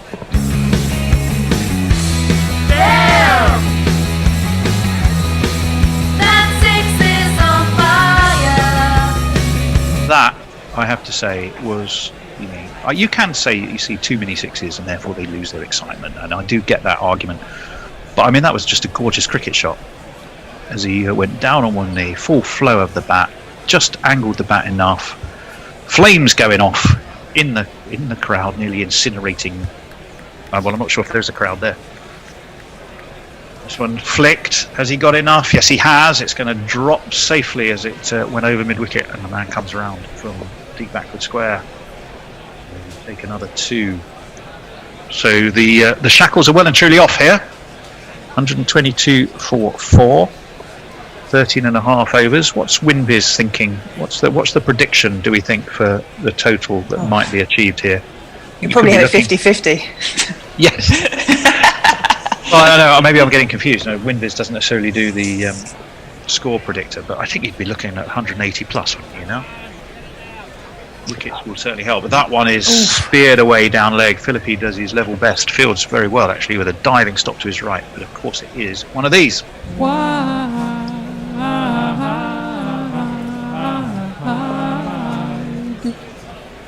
Dorsius grumpily strides back to his mark. Turns at the top of his run. Who ran 40 now for him? 13. Stands with his bat aloft, taps his mark. and swings his arms again. Same result, over deep extra cover, into the crowd, one of these. One tongue over the line, sweet Jesus, one tongue over the line. And Dorcius, I'm sure, will be quite glad to have a little break. That's the end of that over for him. 138 for him. 26 off that over. 26. Well, they say the shackles are well and truly off. Let's catch up on some social media. So Margus said Messi might have jinxed Christian with his praise earlier following the absolute filth he was bowling in that previous over. Jez has come back in to say that leg side filth from Christian has actually worked okay for him in previous BBL games, and batsmen before Maxwell haven't known what to do with the balls that have been angled at their legs. So obviously Maxwell's been doing some of his homework. Jose Oak has said, I've retired to my bed for a while to take the weight off my prolapse neck discs. That sounds a bit harsh word. I hope you're okay, buddy. That sounds not so great at all. Oof. Well, I definitely wraps that up. That really doesn't sound good. See, they're showing Owen Morgan destroy the Afghan bowling from the World Cup match of a couple of years back. That's totally not Old relevant, Trafford, wasn't it? And it was entertaining stuff, I have to say. And let's face it, Afghanistan have got no mean attack either, particularly for one-day cricket, when you look at the bowling they have in their ranks. But Morgan that day at Old Trafford was completely merciless, wasn't he? Morgan the Merciless. Morgan the Merciless. Not Ming in this case. Morgan the Merciless was absolutely slapping the ball He's to flown all corners of Old Trafford. He's flown all the way out to Australia. Holder will continue. Floaty and outside of off stump, steered beautifully by Maxwell, past third man, who wasn't that far from it, couldn't get there, and it's 4 more. 1, 2 ka 4, 4 2 ka 1. My name is Lakhan. My name is Lakhan. Actually, third man was in short, weren't they? And it did enough to just evade them. Maxwell chewing for all he is worth. I mean, it's just remarkable. Pooran's on 46 of 14 balls. I think Dan Christian got a 50 or 15 balls. So I think So if he gets his next ball goes for 4, he will have equalled that. Yep. Exciting stuff. Holder in again as a shout from Philippi. I think that's optimistic in the extreme. In fact, if anything, it was more likely to be one of those shouts that you try and distract the umpire because you fear actually it might be wide. It was neither. So in the end, it was a really good ball by Holder. We'll have a quick look at the replay. To me, that looked wide. But I don't think either, whichever umpire that is, Mr. Davidson or who's our other policeman? I can't remember his name. Mr. Gillespie. Should remember that, shouldn't I? Wide again. It was. It looked to me well wide, as was that one. Beats the outside edge of the bit of a swing, but no contact made. 133 for 4 with 3 balls in. Just a production issue. Messers, if you're listening, can you check the chat out? Our chat? You mean our internal chat? Ooh, Yeah, I've just sent him a couple of messages. Ah, fair enough. 1 for 20 then for Jason Holder. In he comes. It's full. It's whippily, wristily attempted to work away into the onside by Maxwell. That one is given as a wide. Maxwell didn't connect. So it's 133 for 4. 1 added to the total. Just to let you know, team, Messers is going to take my social on the next 5 overs. I've just got to do something. No, it won't be a delivery on Boxing Day, will it? Hope all is well. There is a delivery, yeah. Oh, there is another. Oh, good lord. This one is short and wide outside of the off stump, pulled though down to deep mid wicket by Maxwell. I would imagine he'll come back for 2. Yes, he does. We are 5 balls in to Holder's final over. 135 for 4. Maxwell 40. Nicholas Pooran, we think if he gets a 4 off, it won't be facing this ball, will he? Off his next ball, he will equal the highest 50 in this BBL, fastest 50 in this BBL. That one is a full toss. It's pulled over mid-wicket by Maxwell for another one of these. And if you kids can't listen, then you bound to see the way you get shot for crossing a boundary,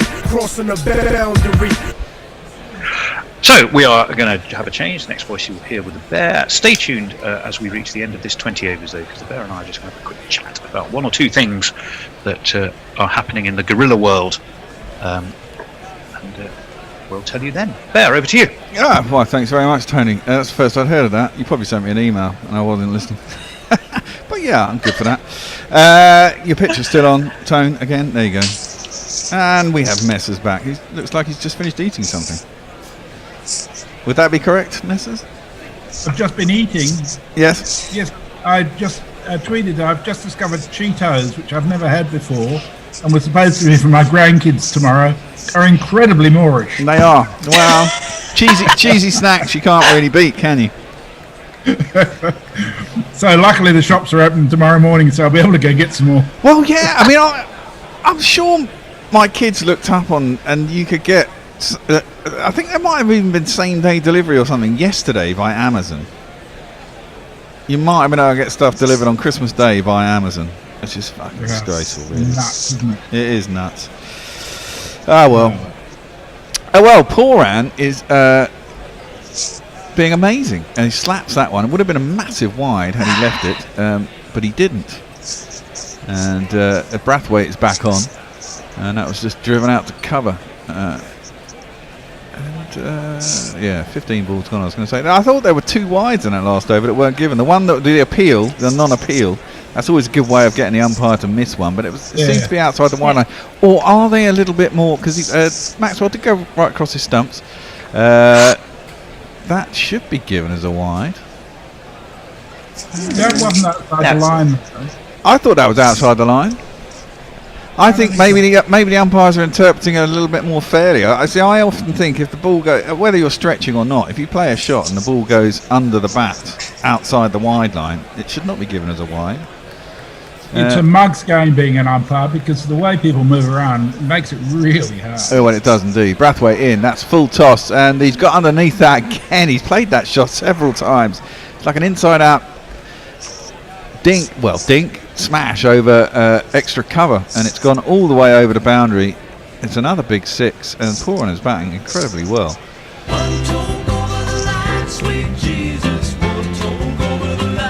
In fact, that brings up his one of these, and it comes up in just 16 balls, which is a pretty quick 50.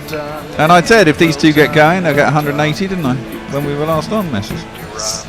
We did indeed. It's really interesting because the bowling has been rubbish. Whereas it started really well, they started to get too smart, and they just bowled rubbish. They have indeed, lots of full tosses, and another one. That's under edge though, goes past the stumps and down towards short fine leg, and it'll be a single. I mean, in Puran's 50, it was 17 balls, of which there were seven sixes. I mean, the bowling has been absolute tosh from Christian and Delicious. It's just ridiculous. Delicious. Sounds delicious. I thought about this in the IPL too. Poran, oh dear. Well, he's got underneath that one. Is anyone going to catch it? Nope. It's landed in the middle of nowhere, out towards deep mid wicket. It's fielded and they'll get themselves a single. That's the one advantage of a big pitch. If you miss-hit it properly, it doesn't carry to the boundary. I do like the fact that these the ovals that they're using are full size, not dinky little things. Yeah. I think it was a bad move to take Menenti off and put Sander on in his place. Well, that seems like a really this, as you said, this is one of those things that obviously they're trying things out, and it seems that one's gone down like shit, and it probably be binned next year. But it was noticeable that the power play worked. I mean, you had the right two players at the wicket as well. And this is the thing I was going to say about the IPL. You really notice that international calibre players sometimes in these tournaments, I mean, they do shine just because, as you say, there's a lot of journeymen knocking about and don't bowl so well or don't bat so well, don't have the moves that the guys who play at the top level have. Maxwell facing up to Brathwaite and can't get it anywhere. Try to sort of helicopter out to the offside and got an under edge into the ground. Brathwaite fielded off his own bowling, and Mike, he's changing his gloves again. It's going to make a lot of difference. But it's that short ball again. They're not able to get away. Yeah. If they can really pitch it up and it pings up, they are not getting that. But Well, all exactly. the If you wide get, trash, well, they should just quit it. That's the nice thing about pretty fast, true pitch, isn't it? It's not done a lot. Did we have a tweet from Mog about Puran? No. Mog says Puran is clearly pissed off after copping that ball to the head before. Well, that's true. And Typing Shan says, I can confirm Merv Hughes did a cameo on comms. I listened with perplexed fascination. Talked over the ball by ball. Guess he was just doing the thing he does with his tour groups. I mean, that's pretty spot on. He was a pain in the ass. And Warren says, in the days of virtual everything, it does seem weird that Owen Morgan is there in person. I wondered that. I thought, maybe he's playing, but they must be paying him a fair bit of money to be there because he would have gone through. Well, I was just wondering that, and I wonder whether with lockdown and England being banned from going anywhere and it's very difficult to get in Australia, he cut the strings and thought, I need a fucking break and I want a holiday.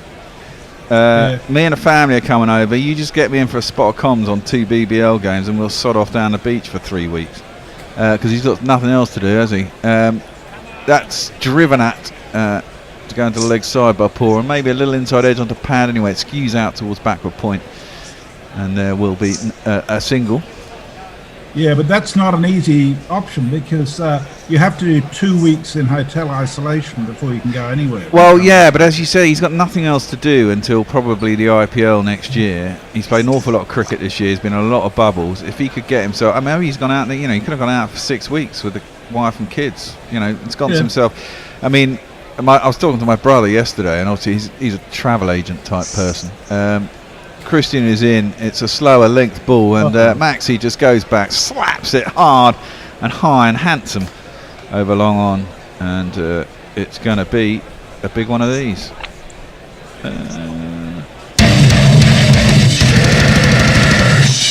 And weirdly, you Australians are fed up of going on holiday in Australia, which is kind of, I guess, when you live somewhere you don't want to be there, but there's a lot of Australia to see if you know. Australian tourism is actually doing really well now because people can't go anywhere else. Well, I was going to say, and there's a lot of nice places to go. Well, there's an attempted reverse hoik by Maxwell. It's a wide outside what would have been his off stump, and it wide down his leg stump, having reversed himself. He couldn't catch up with it, and it's a dot ball through to the keeper. This has got to be the first time that Maxwell's taken twice as long as his partner to get to 50 runs. Well, yeah. And he's still going along quite a lick, 50 off 34. Yeah. The right two men to have it at crease at the end here. And he slapped that, stood up, baseball styling, above the shoulder, out to deep mid wicket. Couldn't beat the man out there. It'll only be a single. Hit that hard though, seeing it like a football. Both of them are. 105 runs and 54 balls this partnership. That's pretty good going. And 3 overs and 2 balls left. Mog points out that the inconsistency in calling wides in the BBL has been disgraceful. Frankly, a lot of the umpiring has been very ordinary. Has it? Been some shocking. Are there reviews? Is it one review per side? No, there's no reviews. No reviews. Oh dear! When you've got shocking umpiring, that's bad. Well, Poran has pulled that again from quite a while outside his off stump. Went quite high. Still went long enough, and it's back in the stands, and it's another 6. Oh, I say, chap, give me any lift.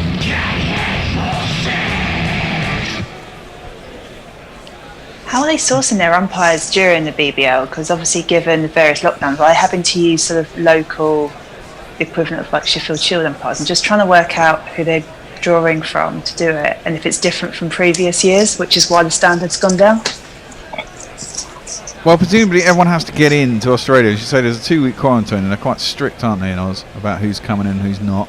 Well, that's him outside leg stump. It's an appeal for OBW, but it won't be given. It's gone down past the umpire, and I'll probably get 2 leg byes. And they do indeed. So I should just say I've had a text from one of my grandsons. He says they're both listening. That's Joss and Ethan, and probably the other two as well. the Twins. So I'd give them a shout out, but I might have to ameliorate my temporarily curb my language a little. You're basically lying. And also to them, apologise for the Cheetos. Yeah. Oh, He's eating your Cheetos, kids. He's eating your Cheetos. I hope I can find some more Cheetos in the morning. Well, yeah, you should be able to. I do remember Cheetos from when I was over there. They're tasty. So yeah, what is the umpiring different this year, Messi? Not really, but there's been some really poor decisions. I was originally in favour of there being no reviews because it made it quicker. But when I saw some of those decisions, I thought that's nuts. I'd like to see a change in the rules so there was only one review and there's no umpire's call in it. If it's umpire's call, the person's still out, but you don't get your review back. But I'd also like to see the umpires make some decisions themselves rather than always go for the video replay on runouts and stumpings. Yeah, well, we complained about that in the IPL. We think it's to do. Have they got an advertiser sponsoring it? Not in the way the IPL has. No. I mean, there probably is, but you don't notice it in the way. I remember now, PayTM in the IPL. Yeah, it's PayTM. See, it's in your head. It worked. Sandhu is into the attack. 1 for 16. It's a full toss on leg stump. Jesus. And it's been whipped out too long on. And they'll get back for 2, I think. Was it 2? No, I think I only got a 1. 1 run. Maxwell's 52 off 36. Poor and 60 off 22. 163 for 4 with 3 overs left. They could get to 200, these two. If they get a wicket now, they could slow them down to mid 180s, I'd have thought. But if these two stay till the end, they won't be far off 200, I'd have thought. What's been the highest score so far in the BBL this year? I think maybe that 209 in the earlier game today was. I'm not sure. They've been quite low scoring, haven't they, so far? Well, with bigger ground, you'd expect it to be lower scoring, I suppose. But 209 is still acceptable. I mean, a lot of the IPL games aren't particularly big scoring. You know, it's 160s, 170s. People expect 200 all the time, but it's pretty difficult to get 200 in 20 overs unless things go exceptionally well or you have a really cracking innings. That's played down to long on, swatted at by Poram, lifted his head, pretty ugly shot. It does depend on the grounds too. I mean, the IPL, Sharjah was a really fast scoring ground, and Monaco Oval in Canberra is a real fast scoring ground, which is where they got 209 today. But this one isn't so much because it's big and it's big. Yeah, big. A horrible, filthy delivery by Sandy. Waist high, full toss, miles down leg side, and they're even thinking about no balls. I think he is. He's given 4 no balls. Well, how many was it? Did you get no ball and then a 4? So is it 5? I think that might just be dodgy umpiring signal. Let's have a look. It looked. Well, no, it was pretty high. 5 wides. They've given it. Have they given it as 5? I think he's given it as no ball at square leg, wasn't it? Well, they're giving it as wides. Okay. That's completely wrong. What they've written on that timeline there. Sorry. It should be 5 wides, shouldn't it? Yeah. Oh, well, they've given it as a 4 on wide, haven't they? Yeah. Swished out again. Maxwell clears his front foot, tries to heave it, mistimes it up to long off, and there's just a 1 run. To be honest, I don't think Maxwell would have played a different shot whether it was a free hit or not. No. Yeah, he's certainly given it the big Humpty. Now, if they get 200, I'm going to put money on this game being over by over 5. Yep. 3 quick wickets. In fact, I might start betting on unders for the second innings. Another, slower ball wide of the off stump. That's a half decent ball by Sandy, and he can only bunt it up to extra cover for a single. Say again? Not before time. Yeah. Well, he's bowled 10 balls and he's gone for 24. Holly Jolly Jessica says, when you've got a shocking umpire, that's bad. She says, which umpires in the BBL are not shocking? Well, this is the problem, isn't it? When you have DRS, that's Well was worked great by Poor, shot. and that's a great shot. Really strong wrist. He's opened the face of the bat, jabbed at it, and hit it over backward point with his front leg well outside the leg stump. It's ugly to watch in some senses, but extraordinarily well played. And he's got himself 4 runs for that. Because actually that was really well bowled. It was basically a Yorker about a foot outside the off stump. Yeah. Which is what you want to do at this stage of the game. And that's what some of the better players can do, especially when they've got their eyes in and the day is on your side. Sandhu, number 28, last ball of his second over. He might have one more to bowl. He is smashed straight back down to the ground, full in the block hole and caught. Good catch. Well, one of the tallest men on the pitch is Jason Holder at 6'8", and he's a run round from deep mid off, and he's caught that with consummate ease, really, I have to say. About a yard inside the boundaries, he's running round towards the onside from long off. Really good catch, and that's the benefit of long boundaries. We have a wicket, and Pooran has gone. A cracking innings of, 62 off 31 65, balls? 65 off 26. Off 26, there you go. An absolutely brilliant innings. And I think he enjoyed that. we have to say goodbye to him.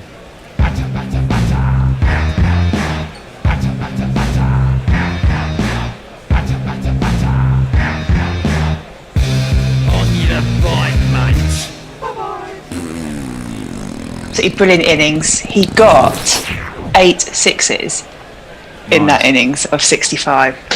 Well, that 2 overs where they took the power surge, these two really hammered it home, didn't they? I mean, it got was it 28 off one of the overs or 26?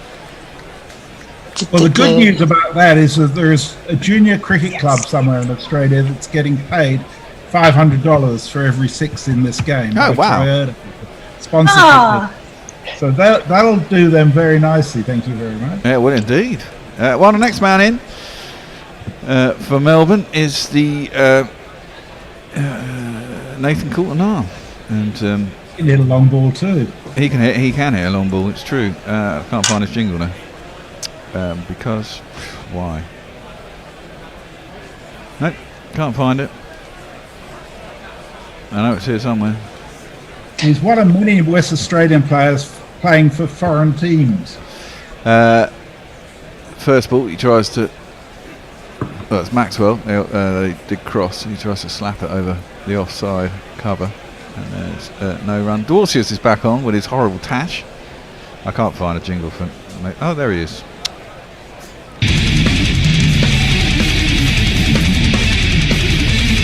Nathan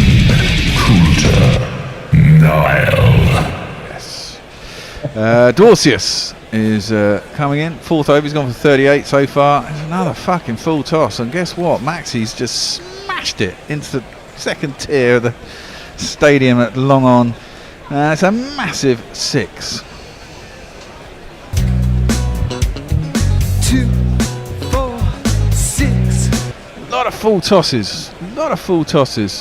I mean, I do think a full toss is better than a short, or getting it just wrong sometimes on a half volley. Well, I get the feeling that they're so desperate to avoid the half volley that they end up bowling full tosses, which are just as expensive for them. Yeah, they're erring on the side of over pitching. That's outside the off stump, and Maxi digs it out. There's an extra cover who's wide.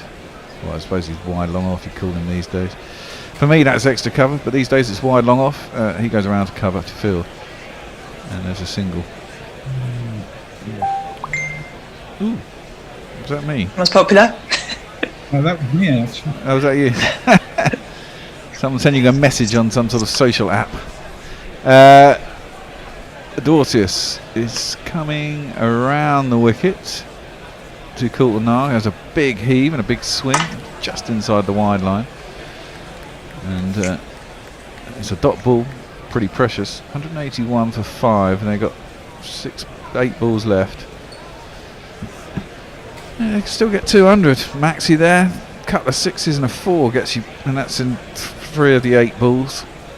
Gets you 16. The way they're bowling, they'll end up with 210. Well, quite possibly. Although it's not, it's Coulter-Nile facing. It's just dabbed down to The man at short third man on the edge of the circle. And there'll be a single. It was in the earlier game. There was one player who hit 5 consecutive sixes. And he got out and it scored. Oh, well, if Maxi hit 5 consecutive sixes, they'd be on nearly 220. No, 210. They'd be 212 if he hits 5 of them. Well, he's tried to hit one. He got that all wrong, and it's skewed off the outside edge of the bat. Maybe Brathwaite could have made a bit more effort down at long third man to get in and catch it, but he decided to let it bounce. It span off the turf and fielded it. They got one run. Maxi retains the strike, which if he didn't get a 6 was probably what he wanted, and he has 6 balls left. Tweets. There's a sketch from Dr. Dan from Centurion, which I've retweeted it from my account. I can't do it from Gorilla's account. And Knackle has sent us a picture of when captions go wrong. A caption of a player apparently by the name of Dimuth de Kock, Sri Lankan captain. Well, they're 177 for 3. And Leah says, after a pretty substantial wobble at the top of the order, Sri Lanka are now approaching Australia's total at the MCG for the loss of substantially fewer wickets. Yeah, well, I'm just looking at the scorecard. Dhananjaya De Silva is 76 off 101 balls, not out, and Dinesh Chandimal is 40 not out. That's a good little stand for those two. Of course, they'll have good memories of South Africa last time, won't they? They had that who was it who got those runs in that game? He got about 160 or something, didn't he, to chase down that total? Brathwaite is in. Maxwell clears the front leg, slaps it down between the two players, deep on the leg side. There's one at straightish mid on. There's one out deep mid wicket. He hits it by 6 to 2. Gets himself 4 runs. 1, 2, 3, 4.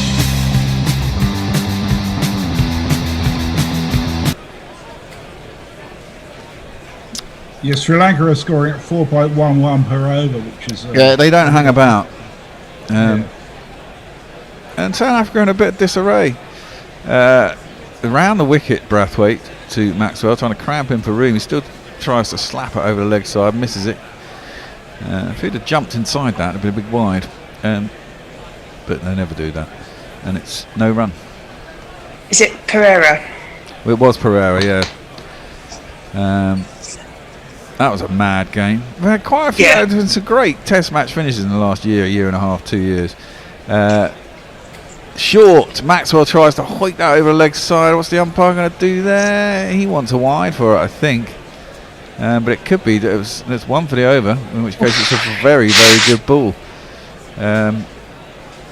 1-4 off the first 3 balls of the over. 2 dots.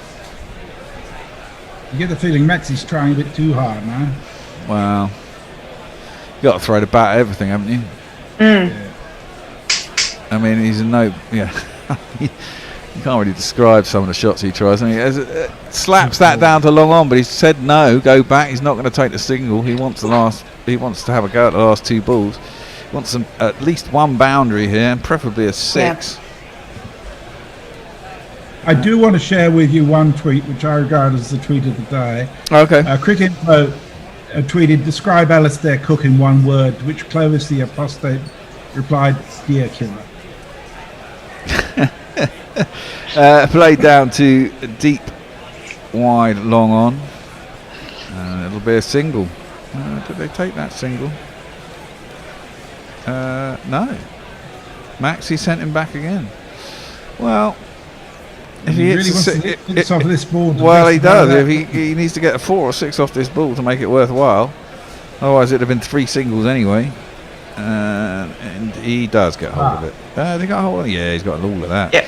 Back into the top tier, makes up for it, gets himself a 6 off the last delivery of the game. Way play a jingle. And Maxi takes his side to. He is captain, isn't he? Yeah. 193 for 5. I think. What's the batting lineup for our opposition side today? We got James Vince, so that says everything. Well, fuck me, they got James Vince. Well, you know what? 30 is considered a good score in T20. The other day when he played, but actually he's capable of scoring fast and well. Who? So if Philippi, who will open for the Sixers. So, you know, Jack Edwards can hit it. There's a possibility there, and Dan Christian made 50 in 15 balls last week. So there's possibilities there. It could be an interesting response. Yeah, well, like so many of these games, it kind of depends what happens in the power play, doesn't it? Yeah, I think so. I mean, 4 overs, you get a bit of time to recover. But I mean, if they lose 3 of their top order wickets in the first 5 overs, trying to smash out of the ground, which they're going to have to do because they've got to get nearly 10 and over, 9.65 and over. That's when it all goes horribly wrong from there on in, basically, because you're constantly chasing the game. And yeah, that's exactly what happened to the Renegades in the earlier game today. Well, it happens so often. I mean, that's what you notice about it in the IPL. It actually becomes very predictable. And it becomes quite annoying to watch because after 3 or 4 overs you go, oh, this game's done, and then it just little Cheetos, barbecue flavour though, don't they? And cheese and bacon. Cheese and bacon. Ooh, that sounds. Live crisp eating, crisps on the radio. You're making me hungry. Right, I think Tone's coming in. We're going to speak about things. Hello, Bear. Okay. Yes, I was. I thought we'd take this opportunity just I'll take a couple of minutes off. Okay. You can definitely do that. Go and pet your kangaroo. Yeah, I thought we'd take the opportunity, Bear, just to chat about a couple of things, you and me, and whoever's listening with us. Firstly, the charity effort that we're doing, the incredible work of the Brighton and Hove Food Partnership. We are currently, are we not, at £2,725. We need to get to 3,500. That's 77%. So we desperately need help to haul us this year. Let's get to 85% this year. If you're listening out there and you can find a way to give just a bit more, please do. Remember, there's 1.7 million children in the UK that are suffering some form of challenge to getting a healthy diet. In the wake of coronavirus, that's just getting worse. It is. And the work that we have often talked about by the Brighton and Hove Food Partnership, we're working with the Sussex Cricket Foundation to raise them money to get food bags out there. £3,500 will buy 1,000 food bags chock full of nutritious food, recipes to create it and help people help themselves when they're facing challenging and hard times. So Bear, what can we do? We're going to have a quiz, aren't we? We're going to put together a quiz to help raise money. Tell us a little bit about the thinking on that. Well, the thinking on that is the simple. I mean, my idea, as you said, I poo-pooed lots of yours, but the very simple fact is that it's about raising money for the charity, and everyone likes a quiz, and so it'll be. We think probably 4 or 5 rounds, 10 questions a round. There'll be some quick cricket questions thrown in there, but we might have a music round, standard quiz type stuff, but just a bit of fun. I think we can fit you all on Zoom. I mean, we got Zoom Pro, so we can get 100 people on. So if we're thinking about having 30 entries, either 10 or 20 quid per entry, all to the charity. We'll ask you to donate to the to our Just Giving page, and then we'll figure out. I guess we can, if you put your name on there and quiz entry or something on it, then we can pick it up from there and send you all a Zoom link. We'll have to communicate with you all, but we can get you all in. You can be live on the show with us. Wow, I mean, what more could you want? There you are. There and you can choose to have your video on or not. If there are any people out there who prefer to operate under the cloak of anonymity, we'd just hear their voice. We wouldn't necessarily. Yeah, you don't have to put your picture on. You can, you can put up anything. Anyway, that's on my punch list for tomorrow. I know I have to get that sorted out with you, Bear. I'm not doing it on Boxing Day, but I will be straight on the case for that tomorrow. And now, some other interesting news from the guerrilla world, which I'll let Bear talk about. But one of our number, Jono, is of course a director of Woodstock Cricket, and he and us have really got together and come up with some quite exciting ways to help people who want to buy fantastic cricket gear at cost-efficient prices. Bear, tell us a bit more about that. Well, Exciting stuff. Jono is one of our members, one of us, sorry, and he owns Woodstock, and they've just done. They're trying to expand themselves. They've got offices, and I think I was looking at them. They've got Australia and America as well. They've got outlets of some description. Well, anywhere they can serve anywhere, and they can serve anywhere in the world. Buy your cricket equipment. If you put in the code GC Radio, well, we always use that code. It's a good code to use. When you get to the checkout, there you get 15% off entire stock of Woodstock. And at the moment, that's bats, bundles, pads, whatever. And hopefully, pandemic aside, cricket will go on next summer. And let's hope the vaccine comes along, and you can actually get out and play again. In which case, you might want to buy yourself a new bat or whatever. The handmade bats. The guy used to work for Newbury, wasn't it? It was Newbury. Is John master bat Newsom maker. Is something of a legend in the world of bat crafting. So there you go. And he is the man that is the brains and indeed the production. He's the bear of Woodstock. Absolutely, he does the useful actually stuff. does the work. He actually does the work. Yeah, make stuff happen. Make stuff happen. And so you can get all their stock 15% off as a GC listener using the code GC Radio. There's some more information on our website about them and links through to the kit. Indeed, if you go, it's guerrillacricket.com/Woodstock, but if you go just to guerrillacricket.com, you'll find plenty of directions to tell you how to get to that Woodstock page, and you can learn all about them as a company, which is a pretty interesting history. Yeah, and as well as showing you the amazing kit that they have, and it will help the show, but it will also save you money on any cricket gear you need. So that's a second message that we wanted to. Well, not only that, unlike they're proper handmade bats. We're talking the real deal. Craftsman, and they're substantially cheaper than buying, your big brand grey nickels or whatever. So, not to put them down, but I mean, bats are expensive these days, and a quality bat can last you quite a long time, and it's a good investment. Very much so. And of course, if you want to help us on the show, then there is still Patreon, which is just basically keeps the motor running for us in terms of equipment, rent on studio, everything that we need to keep us moving along.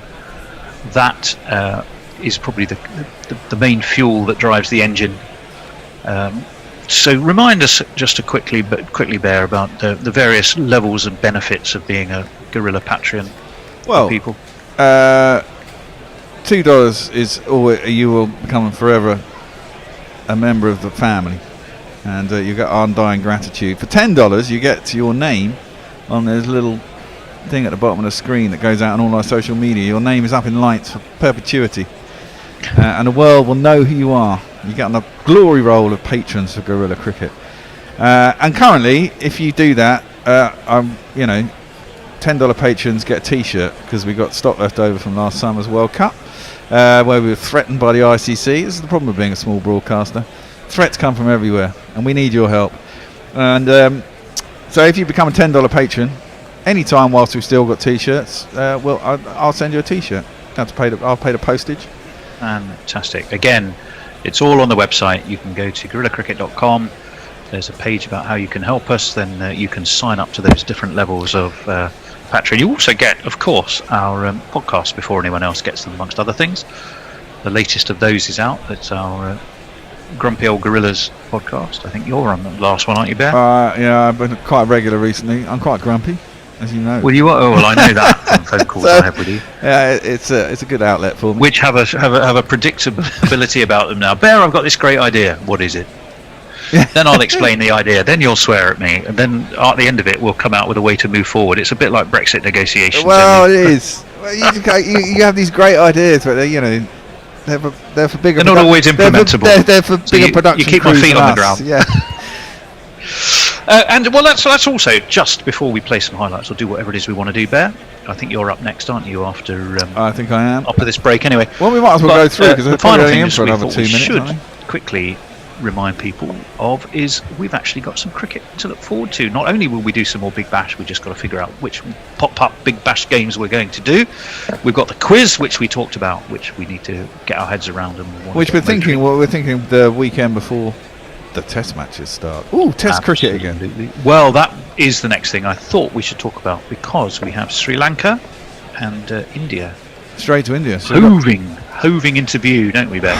Thank God for that. Part of my reason for not really wanting to do this Big Bash is I just watch so much T20, and as I was saying, I find it very predictable. And I was watching the beginning of the Test match, and I watched a bit of the Australia Test match last time. It's a bit of an inconvenient time, but I stayed up and watched the first session, and it just makes you think, God, this is lovely to watch. It's just a whole different thing about it, you know. Well, I was listening to the Australia-India game last night. I was keeping in touch with watching occasionally New Zealand and Pakistan. I did actually manage to get some sleep. When I woke up this morning, I think I had 183 messages on our internal little chat group. Oh, well, yes. Gary 999 Naylor being the worst of them, probably. Gary He obviously didn't sleep. Gary is obviously missing writing and doing commentary, because he just has to. He goes on about everyone else's commentary and comes out with this, superfluous points of Gary all the time. And we should, whilst we're just generally chatting, the world of cricket has lost a couple of notables this awful year. I mean, both were of a certain age, I guess, but that doesn't make it any easier. Both men of Surrey, sadly. John Edrich, who I remember well indeed from my growing up, seemed to always reserve his best for playing Australia messes, didn't he? I noticed you popped to view that. The only time I saw John Edrich play, he made 180 not out against Sussex in 1965 at home, but we still won, I'm pleased to say. And Robin Jackman, sadly. We have Robin Jackman on the cricket when we were Test Match Sofa, and we were around by the cricketer. He was promoting a book. Struck me as he was a really nice. He was a really nice guy. Really nice guy. Very interesting to talk to as well.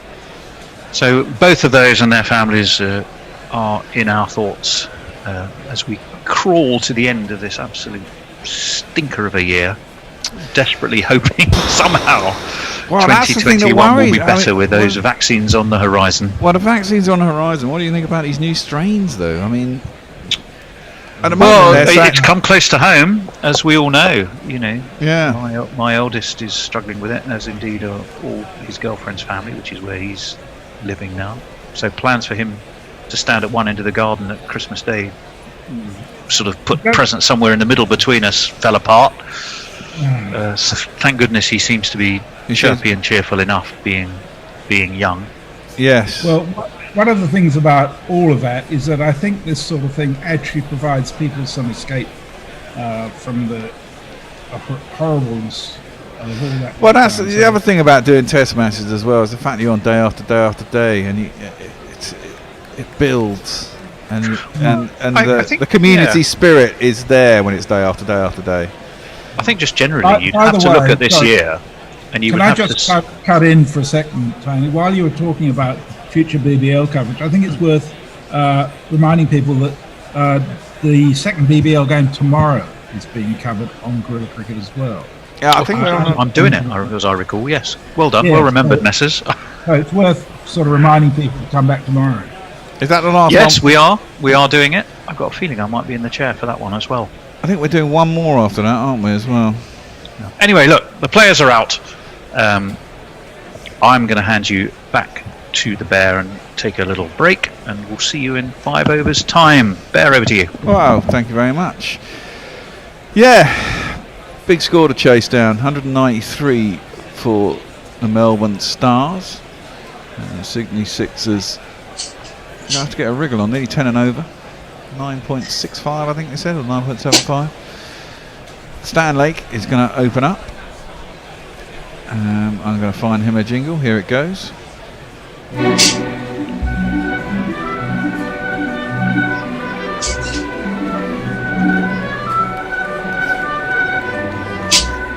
What the fuck's that, mate? Tchaikovsky. Sounds a bit quick for Tchaikovsky. You're thinking of Swan Lake. This is Stanley. Boom. I've forgotten about that jingle. The Christmas cracker jingle. The Christmas cracker jingle. And he's going to bowl to this man. Who's this little cutie? Oh, it's Josh Philippi.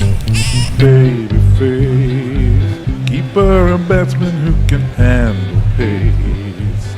No Adam. And Stanley comes in. First ball is just, oh shit, I forgot to bet. It's put up in the air, airily through where my wicket should have been. It would have been the easiest catch in the world, but there isn't one. There's a man at deep square leg.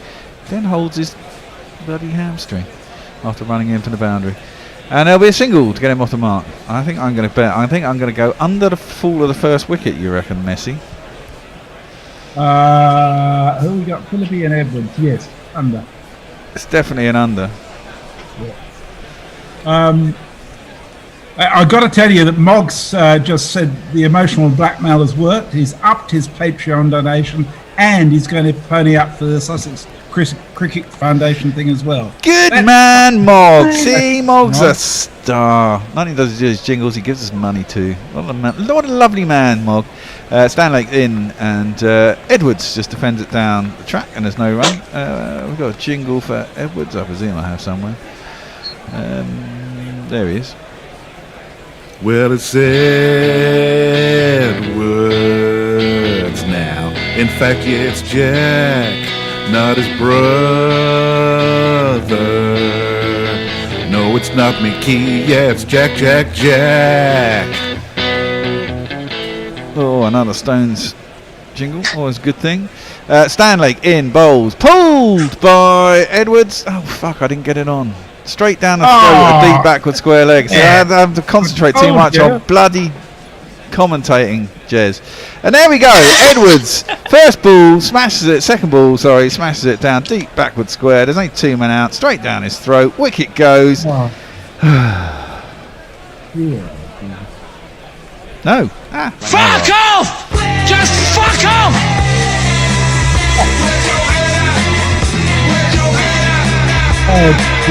Bit of history repeating itself here. Same result, different competition. Moggs says in capitals, fucking crisis, the bear didn't get his bets on. It is a crisis. Mogg, it's a goddamn crisis. Oh dear. I've put a picture of all my grandchildren behind me to remind me to stop swearing, and it's failed completely. Well, you know, it's not a bad thing. You got to be true to yourself and true to them, Jez. Yes, I just don't want to misdirect them. How old are they? Give them 10 years. They'll know the score. I think they know the score. Well, I think they just know not to use it at the wrong moments. Yeah, I have failed with my kids in that department. My son has got a potty mouth. Sorry, that's fine. Mrs. Luigi Magpie says, when do you update the donor roll? And I'd love a t-shirt.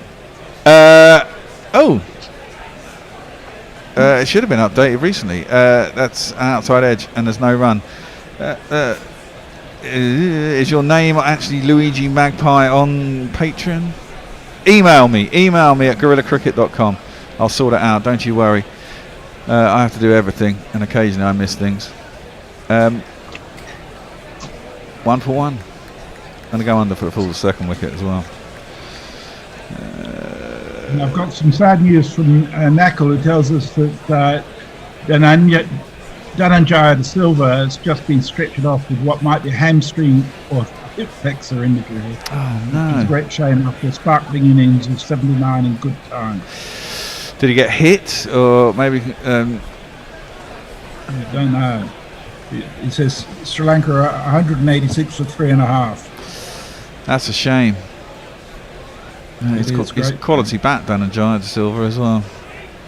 Yeah. So you're not missing anything if you want the commentary. There's a wardrobe malfunction going on with one of the players, and there's just a lot of banter going on in the field at the moment.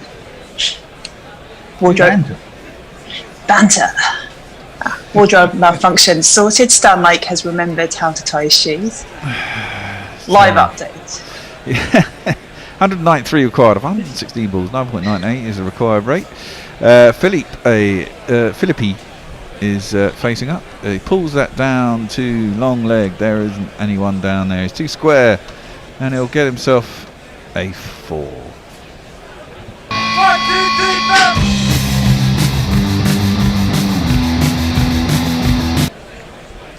Not a bad shot, not greatly timed. Probably was better for it, to be honest. I think he's probably trying to hit it square.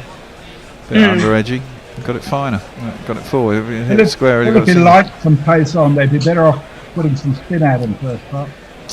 Well, Stanley in bowls and crosses stumps goes Philippe. Just pays it out to mid-wicket. There is a mid-wicket. My word. There's 2 slits too. And there's no run. End of that first over. 5 for 1. Tweets? Oh, sorry. I was going to say up to date, but no, we're not. We've got another one.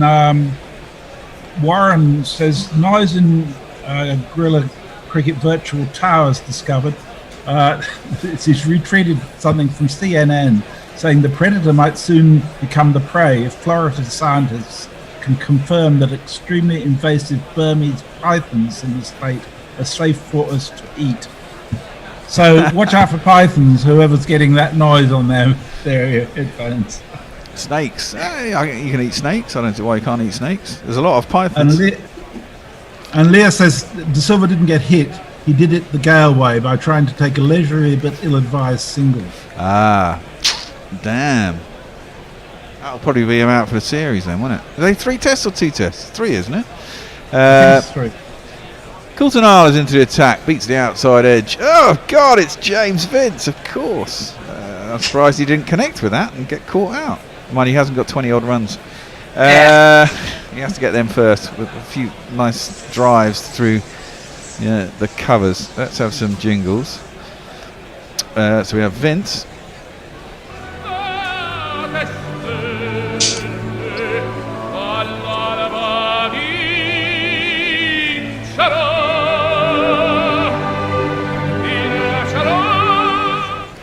Oh, well, actually, he's not going to get to 30. He's going to be caught for none. None off his second ball. He's just tried to play that in the offside. Very unconvincing shot. Got a massive top edge. I've won a bet. Excellent. As that went straight up in the air. This game's done. It's 5 for 2. God damn it. Oh.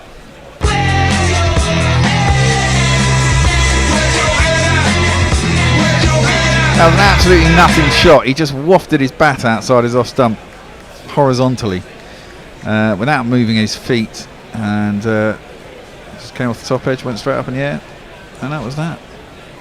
The only thing that made that dramatic was Maxwell, who took the catch, trying to initially wear it on his face and then go, oh, actually, no, I'm going to break my face, so I'm going to move it down, and that was about it. And then a little stumble after he caught it because he was going backwards, but, that's about it. This doesn't have a fantastic T20 record. It's got an average of less than 30, which for an opener is sort of okay, but openers are the people who are expected to make runs consistently, and he just doesn't. I don't understand how Vince is playing T20s. He must have an amazing agent to get a gig in the BBL. Well, there aren't that many real big name players, are there? That's the interesting thing in the BBL. I mean, it's not great pay, and it's a long haul, especially if we've got 2 weeks quarantine first up as well. Yeah, a nice place to be, I guess, though. Yeah, compared to England. Yeah, absolutely, But, Coultonala's going to come in. Philippe is facing up, and he gets one on his pads, which he works down towards long leg. May have just come off the thigh pad, not the bat. It's fielded by the keeper. And will just be the 1 run. Who's keeping? Dunk. Ben Dunk is keeping. And now Hughes will face up. Hughes looks about 12. And he has a jingle that goes like this.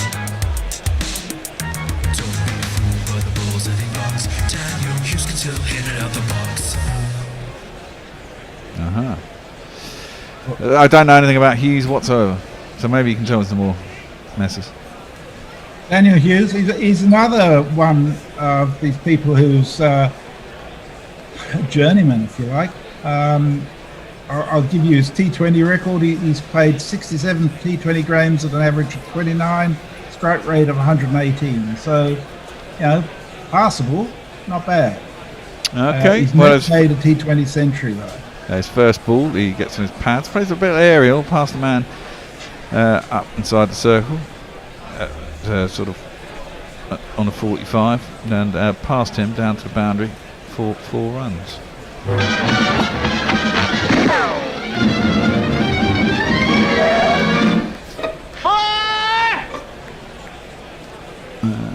And so far this year, he's made 9, 32, and 46 not out in the BBL. Okay, he's improving. Well, his feet don't move very fast though. That one came back into him from Coulternail.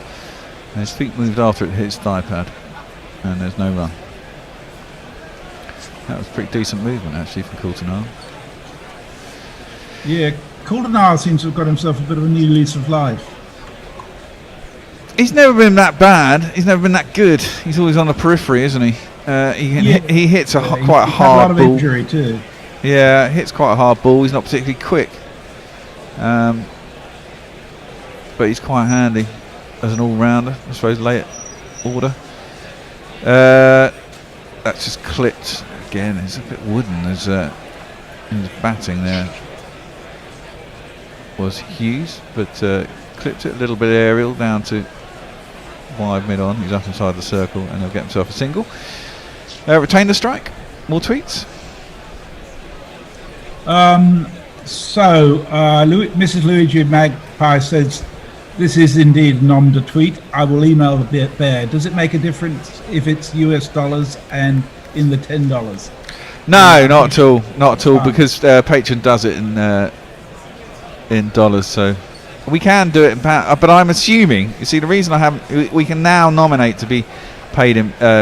You can donate in pounds too, which I think you can do anyway. But I've decided that when Brexit does properly hit, the pound's going to drop. That's what I'm hoping, and therefore our dollar amount on our paper. Guerrilla Cricket is trading the currency exchanges in its PayPal account. I'd be a little wary of that. Well, I know. That's left alone. The dollar's been going down as well. I know the dollar has been going down, but I'm imagining when the full force of Brexit actually hits, that people won't find us as attractive, and it'll all look very stupid, and the pound will drop. Anyway, that's political shit. That was driven out flat-footed by Hughes. He got nowhere near it. Beat his inside edge through the keeper, and there was no run. So you're going into stocks and shares on GC then? No, we haven't got that much money. It's just that we get paid in dollars, so I figure, It's a safer bet, I think. Let's see what happens. Let's play our luck. Stanlake is in and driven aerially again by Hughes with a wafty bat, but struck hard enough and inside the man is wide at mid-off and inside the circle. Races away down to the boundary, and it will be 4 runs. It's me, Sanshi. It's me, Sanshi. Very loose with his shots, Hughes. Well, I actually think that was perfectly safe. Well, it was safe, yeah. Mid-on was wide. It was straight through where mid-on would normally be as a long on. Goes across his stumps, flicks that in the air. There's no one out there, and it's on over the boundary. That's the first of the innings. Gets himself a 6.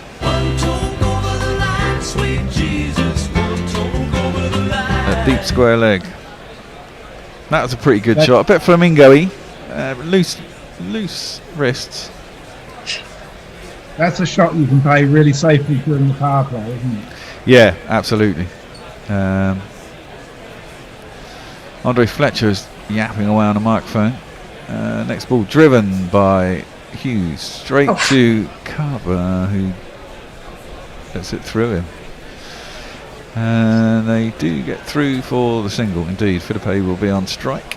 5 off 5. Hughes 16 off 7, so he's starting out how he needs to go on. Stanley's got a little bit of tap this over. It's gone for 11 so far. Yeah, 2 balls left. Just try and buy a cut of dot balls. Ideally a wicket. Thing is, if a wicket goes now, you're kind of thinking, this might be curtains for this. Well, it probably would be, yeah. Driven, not quite out through cover. Good bit of fielding. I get through for a single. Man from point came across the man from cover. Nearly split the two, but dive to stop it going past him, and there'll be a single. This thing of having players on the microphone, I mean, I find it unnatural, but during T20 I can get over it. What really annoys me is when they bring the sort of flying camera down in the middle of a break during the test match and start talking to someone while he's having a drinks break or whatever. That just seems wrong. I have not seen that. What games are doing that in? Yeah, I've not seen that either. Stanley in Hughes just plays it square out to Andre Fletcher. Has to stop talking. He's still talking. He's holding his, he's fielding, holding his earpiece. Yeah. No run. End of the over. I've seen them do it. You know that flying fox type camera that they have above. Yeah. Spider cam. Yeah. Well, they often bring it down during the drinks break to actually talk to the person having a drink while they're just resting. That just seems so intrusive. It's ridiculous. But it must be in the contract somewhere, and someone's getting paid for it. I prefer that as a player than having to wear a bloody earpiece and a mic throughout an innings, though. Yeah. I think more than anything, it'd be really annoying to be the player on mic. Yeah. Having to have a battery pack and a bloody mic strapped to you. But do they only do it for a certain? They've only got little windows. Can they take? I presume it's not on them all the time, is it? No, it's not. They do turn it off. Although there was one woman on the BBL who was. She was a comedian. Down leg side. It's going to be a leg side wide to Philippe from Hatcher, who's coming to the attack. We'll give a jingle for the wide. Boom. Wide. Let's see if we can find Mr. Hatcher. Here he is. Liam Hatcher.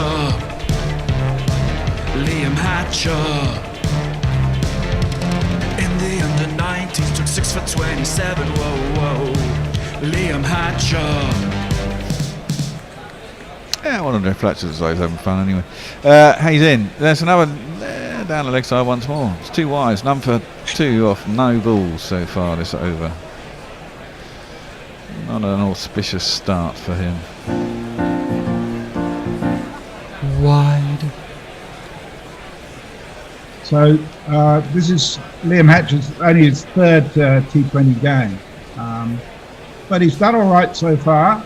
He's taken 3 for 28 and then 2 for 17 in his first 2 games. Strange dancing. Ooh. That's a better ball. Similar kind of line. Just a trad straighter. Philippe took a step down the track. Couldn't get it anywhere. Just hit his pad. Rebounded out on the offside. And there's no run. They're showing us pictures of Andre Fletcher dancing. I mean, he just stacked it over the chair. He did nearly stack it over the chair, but he's quite a good mover. I'll give him that. He's quite a good mover.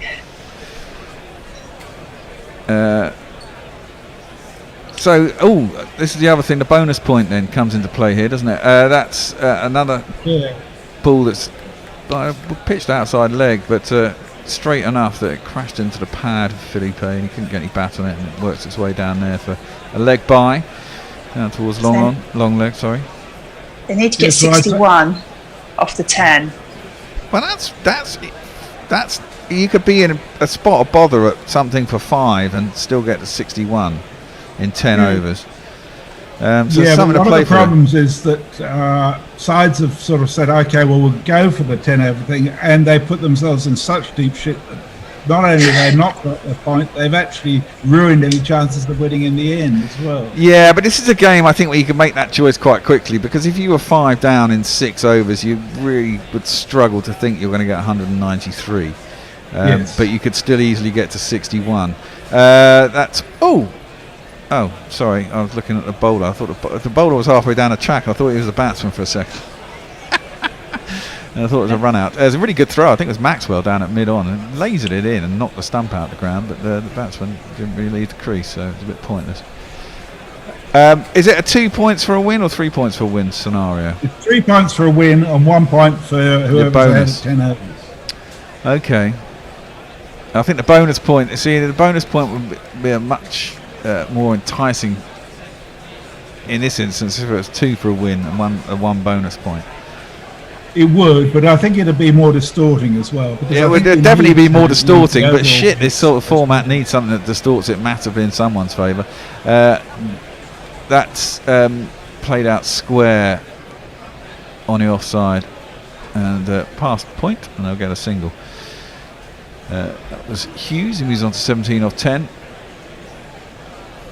Brings more jeopardy into the game, and in fact it makes 2 separate games almost a T10 and a T20, doesn't it, if you have a 2 and a 1. Which might add an extra dynamic to the game. You see, look at this match, because they didn't do much, the Stars, up until the 14th over. Yeah. So actually, getting 61 is quite doable here for the Sixers. Absolutely, but I think they'll struggle to get the score. Oh, I thought that was out. Unless he got a little inside edge. It didn't really get up. Philippe never really moved. It hit him in the pads, probably about knee high. He was quite deep in his crease in front of off stump. Maybe he got a cross. I don't know. That looks pretty bloody close to me. A bit high. Yeah, possibly a little bit high. That's the one thing, possibly. But he was quite deep in his crease, and it hit around a knee roll. It seemed to be. But there's no reviews, so we'll never know. Do they go back? Do they have ball tracking for the broadcasters? Yeah, they generally have ball tracking. Well, Philippe has tried to smash that out of the ground over the top of mid-off, gets an outside edge, skews over cover, and we're going to himself a single and retain the strike. 7 off 10. What's that? 27 for 2 off 3, 4. It's gone to an advert, so I can't tell you. 27 for 2 off 4. 28. 28. Oh, fucking hell. They're slow on Crick Info, man. I mean, come on. I'm just getting that off Crick Info. Well, I mean, interestingly, the Sixers are still ahead of where the Stars were at a comparable time. Unfortunately, the problem is they don't have Maxwell and Perrin to come into back. Well, that's the thing, and I mean, they did play that right with the power surge thing, didn't they? They got themselves in, and once they realised they'd been in for 3 or 4 or 5 overs, they were free to take it any time, and they're probably the two that you want to have a quick 2 over hit when your eyes in, you know. And it worked perfectly for them. So yeah, they could get a point here. Philippe is facing up, tries to pull that from waist high. Doesn't really get anywhere near it, and it thuds into his back hip. No run. It's that short ball again, isn't it? Yeah, but it's they're just not getting it away. No, they're not getting it away. Well, they're trying to hit it square on the leg side from, you know, a good 6-7 inches outside of off stump, and not getting far enough across, really. Doing it with the bottom hand. Philippe is facing up to Coultonal over the wicket. Shuffles across his stumps. Works just out towards cover, not particularly convincingly, and he'll get himself a single.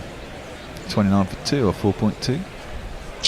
Very weary sigh there from the shots that Philippe is playing. Don't seem too impressed. No, I'm not particularly impressed. You see a lot of it in T20. I mean, it's just about scoring the runs. It's not necessarily about technique, I don't think. It's hand-eye coordination. And it's not to say that he's not a good batsman, and if you played in a different situation, he might have an amazing technique and look really good. But that's where T20 failed a little bit for me. It's just the necessity to score runs takes away a little bit from the aesthetic, if you like. That's probably a debate here, is whether people want to watch a player play nice shots out of James Spence, or whether you want to win or get you can play shots like James Spence, don't get out, that's all. That's played up to mid-on. He's up inside the circle, and there is no run. Yeah, I mean, Philippe's had a pretty ordinary season apart from 95, which he made against the Renegades, but everybody's made runs against the Renegades as far as I can tell. And he had a very mediocre time with the RCBs in the IPL.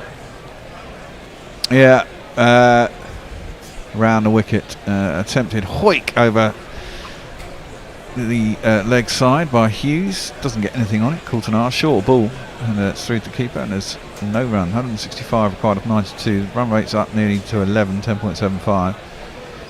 Coulthard's getting a bit of pace on. That was 143 k. Yeah, good pitch to be bowling pace on. That seems to, there's travel in the pitch. Yeah, does make it easier to hit. True. If you're a good bowler, you should be able to exploit it. 2 balls left in the over. That's a slower ball, and it's hoiked around by Hughes down to long leg. I think Stan Lake's fielding. It'll just be the one. 30 for 2. 1 ball left in this over. So what did you say they needed after 10 over, Jules? 61. Yeah. And they're currently on 30. So You'd have thought they get that. I mean, in this situation, do you take the power surge now and go, right, we're definitely going to get the point, whatever happens? I'd be inclined to leave it till... Oh, no, they can't do the power surge till after over 10. Oh, right. No, I thought you said... Oh, man. See, you all lied to me in the first innings. That's played out to the offside and there's no run. I asked, was there a specific... could you not take the power play at any time? So everyone said no. And I'd forgotten. Sorry. Okay. You don't want to trust everything I have to say. Come on. You see, I'm relying on you. You're Australian. You watch this shit, man. Anyway, I think that's the end of the over. I'm out of here for 5 overs. Tony's back in. You are indeed. Thank you very much indeed, Bear. Who am I on with? I presume we've got Nestler's You're back. on with me and Jules. Jules is am I? on. Oh, marvellous. Yeah. I'm now doing tweets. I'm not too sure about that. Nestler's has reappeared. Let me see. Hello. It's Jules. No, it is Jules and Messers. You're absolutely right. What? It is Jules and Messers in this spell. It's not me. Not you this time, Nestlers. Oh, bugger off Right, there. sorry, do you want to take back this spot, Mrs. Go on. No, he's all right. He's gone. Let's stick to the plan. Otherwise, I'll get all confused. Anyway, on Twitter sphere, Warren has asked, is Fletcher doing his David Coleman impression? Yeah, I saw that. That was very funny. Billy Stanlake takes up the attack, bowling to Josh Philippi, who whips him away to mid-wicket and will, I should hope, take a single. Yes, he will bring Daniel Hughes back on to strike. One of the Sixto's all-time leading run scorers, and in BBL 9 saw him win his first title, of course. Daniel Hughes, 18 of 13 for him. He has been a consistent factor for the Sixers. Not sure does he have the acceleration or the hitting power though to emulate what Paran and Maxwell did. Well, he's just answered that question because he's flicked that away quite supremely over backward square for one of these. Oh no, we'll forget that because the Bear's missing from his post again. Okay. It was a 4 anyway. One bounce, lofted it superbly. One bounce right by the rope. You're quite right. Nestlers is just saying, don't confuse the Bish. It's all too much for me. It is. It would be. I did. Warren's comment though. Yes, when I was watching Andre Fletcher, I was thinking the same thing with his hand to his ear all the time. It was his best David Coleman. Remarkable. This one's pulled by Hughes again. This time there's a man down there though, and he will just net himself a single. Extraordinary. Yeah, it was funny how two minds had a single thought. They'd have to be minds of a certain age though, wouldn't they, Messers, to even have had that, the David Coleman connection. The age of wisdom, I think it is, isn't it? Yeah, something like that. The other key question I have is, I hope, is Ben Dunk behind the stumps? He is indeed. Good, because Cricinfo is adamant it's Andre Fletcher, and you know my eyesight might not be what it is, but I can tell you it's not Andre Fletcher. Especially he's been mic'd up on the outfield as this one is flicked away to mid-on. Another single taken. 157 off 87 is what is needed. Nearly 11 and over though. It is a bit worrying though, because we rely on Cricinfo for so much in the background, don't we? And when they get it wrong, we get it wrong. Well, this of course. That's why I score. Well, exactly. We need to rely on Jules. I of course tweeted out, Jules, your doctor's handwriting of a scorecard to delight everybody. So you can look out for that. The story of the first innings, and as this one is lofted up over extra cover. There's a man down there on the deep extra cover boundary though, So it will be 2, I would imagine they've managed to take there. 1 for 25 for Big Billy. That's Or not his 2.5. Doctor's handwriting, that's cover plate. That's beautiful, Jules. Don't keep taking to that shit. Well, it is the story of the X-rated X Factor substitution, which was horrible to watch as it just went completely, belly up, frankly. It was a shocker of a substitution. 39 for 2, 2 for 39 if you will. Down the track comes Philippi. Lofts this high over long on, and that ought to be a 6 there, if you're there.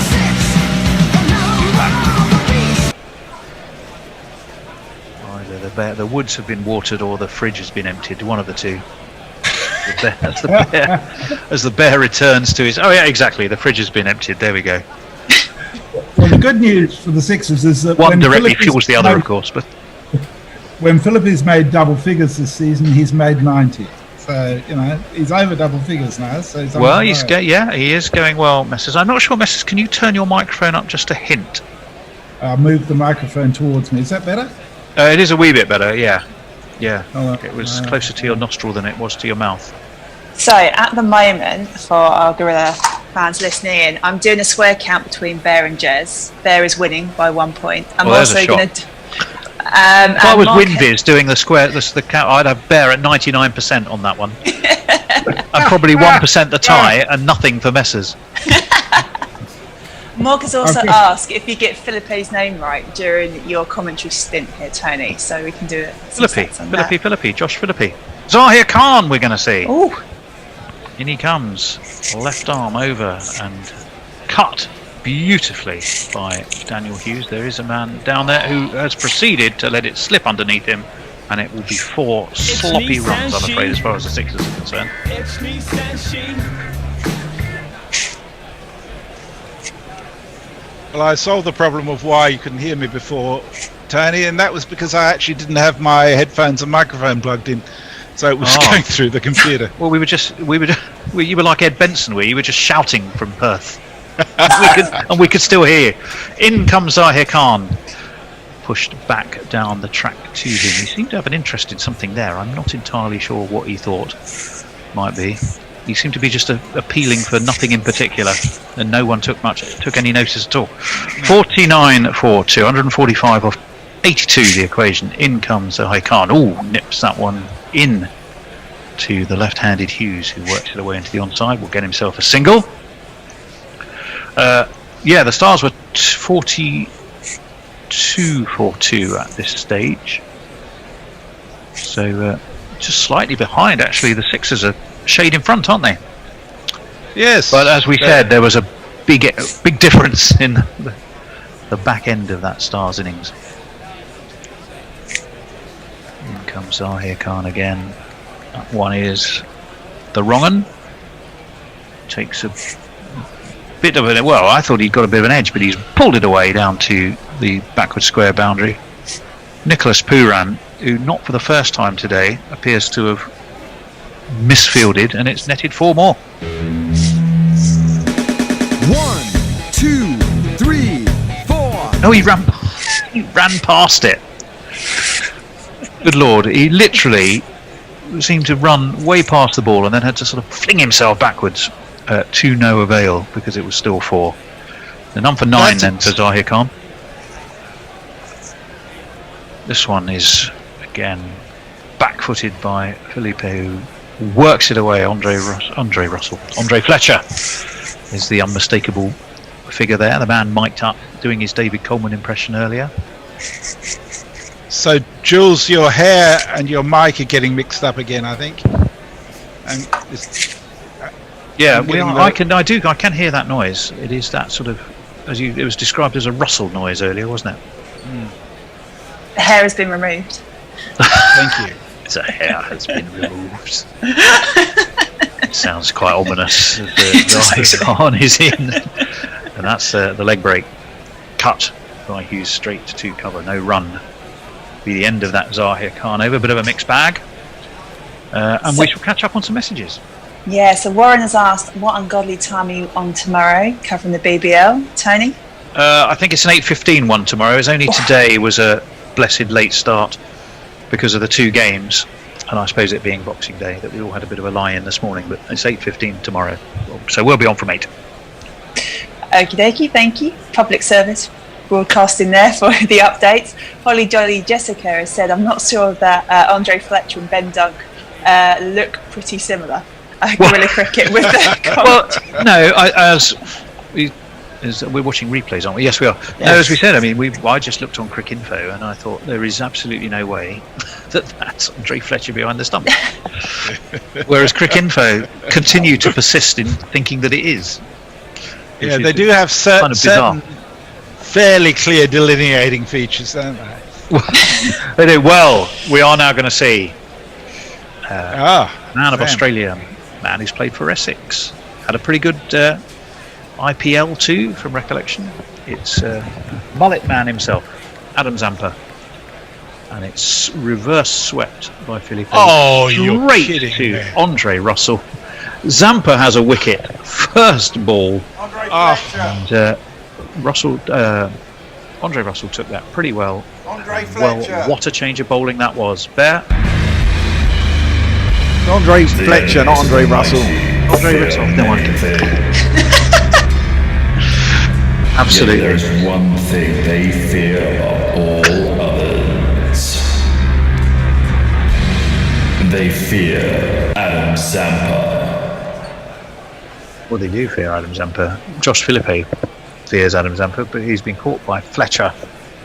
That was actually a really smart piece of bowling. Well, it was. It was a reverse sweep, reverse sweep, yeah, and straight into his hands. It was indeed. Beautifully taken, though, by Andre Fletcher. Adam Zampa has a wicket to his name, and he's only bowled 1 ball, so very well done him. Is he not on Australian duty, Adam Zampa? Is he surplus? I suppose he is kind of surplus. No, he's only a white ball. Yeah, that's what I thought. Because I mean, when you got Nathan Lyon in your team, you're not looking for too many other spinners, and they've got what's his name? They've got a good leg spinner in the squad too, whose name I can't even remember now. Well, we'll let you try and remember that at some point. I'm sure one of our tweeters will remind us. Undoubtedly. Zampa is in. Not going to get a wicket with his second ball because that's nicely worked away to mid-wicket by Jordan Silk, who's off and running, and will Google up this man who's smooth as silk. Google up, jingle up, Google up, jingle up, Google up, jingle up. Anyway, he'll have a jingle. Bear, when you're ready, or have you played it? You played it? Well, I can't. It's one of those mystery jingles that you never hear. You just hope that something's going on. Zampa's in again. This one's pulled away to mid-on. Just be another single, easily taken by Hughes and Silk. Messer, sorry, you were saying something there. The reason you don't hear it is because you're talking, because Zoom only lets one channel of sound through at a time. Well, that's like cause and effect, or which came first, you know. Am I talking because I can't hear the jingle? Or am I not hearing the jingle because I'm talking? In comes Zampa. To the back foot again goes Silk, but that was well bowled, hurried through by Zampa, and the ball really just drops away to point, and there's no run taken. 137 needed from 74 balls. That run rate has edged up to a shade over 11 now. 1 for Silk, 30 for Hughes. Silk is on strike. Again he steps back, again he looks to cut, again it is snaffled very quickly by the alert Andre Fletcher. Jules, I wonder, when you're wearing those microphones, do you have to be that much more on your toes than normal, knowing that if you make a mistake someone can immediately remind you of it in front of millions of listeners? You kind of think you need to be more careful. I think so, but also if it all goes wrong, you end up swearing. It's not going to be a great can you imagine Bear having one of those microphones? Constant beeping as this one is swung away to deep mid-wicket by Silk. That was a drag down. That should have been 4 or 6. It wasn't Zampa's finest moment, was it? It's the end of his over though, so we will catch up on any more messages. So Warren says, in relation to the fact that I'm having some hair and microphone issues, now we know why the majority of gorillas are follically challenged. Leah, always handy. I start shaving on this side. Leah has said, I'm going to refer to the chicken substitute containers on these Muppets' heads as bogan top hats from now on. I literally didn't understand a word of that, but okay. Well, they're wearing the KFC buckets. Oh, the bucket heads. The bucket Yeah. heads. Yes. Why is that, Billy? And Taiping Shang says Sri Lanka 212 for free at tea at Centurion. Only 10 less runs than at Stumps for New Zealand for free, and only 19 less at Stumps for Australia. Well, that's some recovery, because South Africa were amongst the wickets early, weren't they? This one is cut by Jordan Silk. It's cut straight to point, and there is no run. Sorry, Jules, do you want to keep going? Just trying to get. So if you combine the Australia all-out and the India for one combined score, it's roughly about the same, essentially. Well, there you go. Those bucket heads, I thought for ages that you had to eat the Kentucky chicken out of them first and then put the bucket on your head. And I always thought, oh, that must be horrible. It's just like loads of grease and oil dripping down your chin. And crumbs. Or crumbs as this one's worked away to backward square. Another single taken. So how do they they give them out by the dozen at the game. They give them out. They don't actually have the Kentucky Fried Chicken in them. No, because they know they're going to get them on TV. And then the kids so you don't actually have to have eaten the Kentucky Fried Chicken. Okay, this one is lofted high, but one bounce away to deep backward point. So, my God, there'd be a lot of blobs at the cricket if they ate that much Kentucky Fried Chicken. I was utterly convinced that they'd had to eat a bucket full of Kentucky Fried before then putting the bucket on your head. It wasn't so much the eating as the cleanliness of the bucket that was grease covered that upset me, as they take another quick single having been worked around the corner. Hughes is on 31, Jordan Silk on for 62 for 3. So they now have the points. Yeah, Sixers have very much nailed the bash boost, but they'll need to find some acceleration in that back 10, as this one is cut, and cut beautifully for 4 by Jordan Silk. That went like a tracer bullet. It did indeed. He off the back foot, and away it went. There's a man down there, but really could barely get out of first gear, and didn't need to because the ball shot over the boundary. Glenn Maxwell will come into the attack and immediately serves up a floaty full toss, which is smacked away but straight to cover. That must have been in bowling. What am I going? I'm completely losing the plot now. It's the end of his over. Oh, no, it is the end. He's done a whole over that I wasn't sure he was bowling. There we go.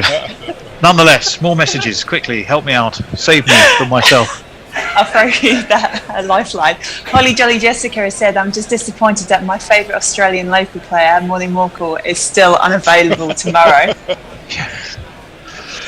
Do you know who Morning Morkel now reminds me of? Or vice versa? The guy who signed for Manchester United this year from Ajax, Van der Beek.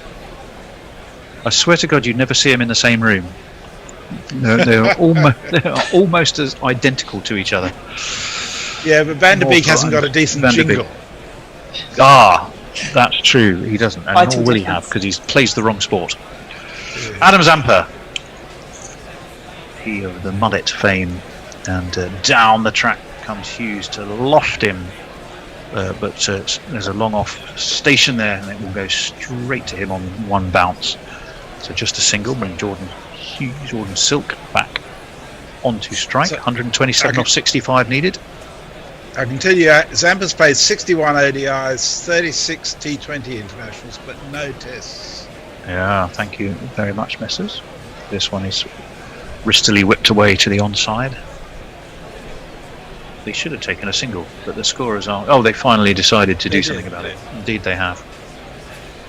So we are 2 balls into the 10th over. 68 for 3. Down the track comes Hughes, swung away for 6 over long on, super shot.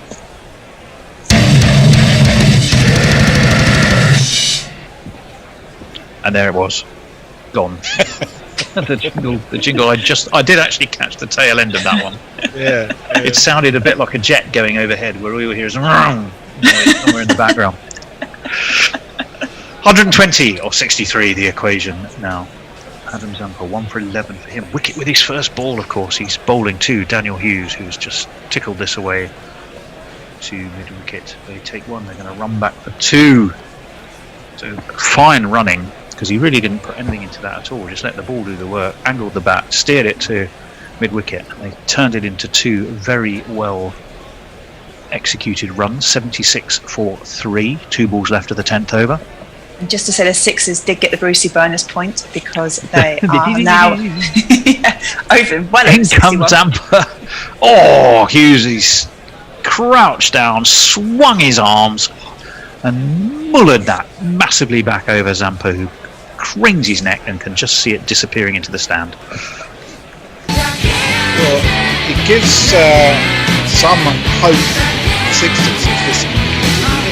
Yeah, I mean it was a terrific execute. What did they end up on? 193 for 5, so it's 194 to win, isn't it? 112 off 61, which is still just a shade over 11. But that, of course, is doable. Yes, especially when you got Christian to come. Oh, you do have the big hitting Mr. Christian. As this one is flicked by Hughes away to mid-wicket. And they're going to be able to turn this one into 2. I don't think so on this occasion. So it completes 10 overs, 83 for 3. We're in for an interesting chase here, and perhaps the Bear for once has decided to come in for a good one. Well, yeah, so I bet on the interesting finish because I got Sydney at 11 to 2, which I thought was reasonable odds actually at halfway, and everyone lost 3 wickets. Not bad. That's not bad. That's all right. I mean, they had Melbourne Stars at 9 to 1 on. I don't see them as 9 to 1 on. I mean, it takes one person. These 2 are set now. They got 2. They're gonna. I presume they're going to take their 2 power play overs pretty much now. I'd have thought. You've got 2 set batsmen. You might as well take it. Mogg is not happy. Why is Mogg not happy? Hello.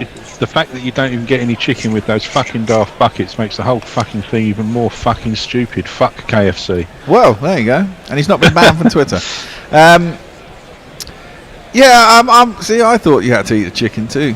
Maybe it's just English people thinking, well, yeah. Well, I suppose you don't want to put a bucket on your head with after grease the and shit chicken's on. been Well, in that's what I mean. No, of course you wouldn't. But maybe they go and wash it out. They have taps and you can just... Who knows? But Warren suggests that the KFC grease might work wonders for microphone here. Oh, I'm not putting that in here. And Mogg says, I'm not entirely sure if Jules has done a lot of swearing on air. Care to comment? Yeah, and Jules hardly ever swears. No, she's a lady. She's a lady. I wouldn't say that, but there's a lot of words in the English dictionary and we don't have to swear all the time. No, that's true. You don't. I mean, swear words are one of them, I suppose. I quite like swearing. Exactly. At least it's impetus if you swear all the time. Yeah, possibly. It's a simple way of talking. Sometimes simplicity works. I like the extreme swearing. Very, very rarely does work, but you know. Extreme swearing. But bloody hell, you know, I say that a lot. Oh, bloody hell. And bollocks. I do like bollocks. I mean, there's not much you can say to that, is it really? It's just such a great word, isn't it? This is it. Some of them, you know, they bollocks. They emphasise what you mean quite well. Anyway. Yeah. Was that a drinks break, do we think? Yeah. Something or other. Jackson Bird's having a yap. Excuse my ignorance, who's the guy in the jacket, the blue? Looks a bit like Alan Lamb, but he's way too young to be Alan Lamb. It's an amazing jacket. It's like one of those NFL commentators. Yeah. Well, Hatch was into the attack. He only went for 4 in his first over. It's been driven up to mid-off. That was a decent shot at the stumps. But Maxwell, again, missed this time. Would have been close if it had hit, I think. Might have even been out. If it was one of those NFL commentators, he'd be like Herbert Spunkmeyer III. Well, it's like, who was that? Todger Shrunk. Oh God, Shrunk, Tosh is stunk. He's married Jack what Nicklaus's sort of a name granddaughter. is that? I mean, golf does have great names, you know. But I mean, as a name, it's just unbelievable. That's pulled and caught, and that's a good catch. Hit hard by Silk. Hit hard and pretty flat out to the man deep at square leg, who had to move about 5 or 10 yards to his right to get it, and caught it while sliding along. It's a good catch on the move from a flat hit ball, and the wicket has fallen. Silk has gone 9 off 10. It was a little bit aerial, wasn't too aerial. I mean, he just hit it pretty flat and hard, and it's a good catch. Yeah, he moved about 5 yards to his right. Is that Larkin? Is that Larkin? I don't know. No, I'm pretty sure it's Larkin. Okay, well, we'll say it's Larkin. Larkin caught it. It is. Yeah. And we'll give him a jingle. So get on your bike and take a hike right out of here. Your history, no good for me. Your history, nah.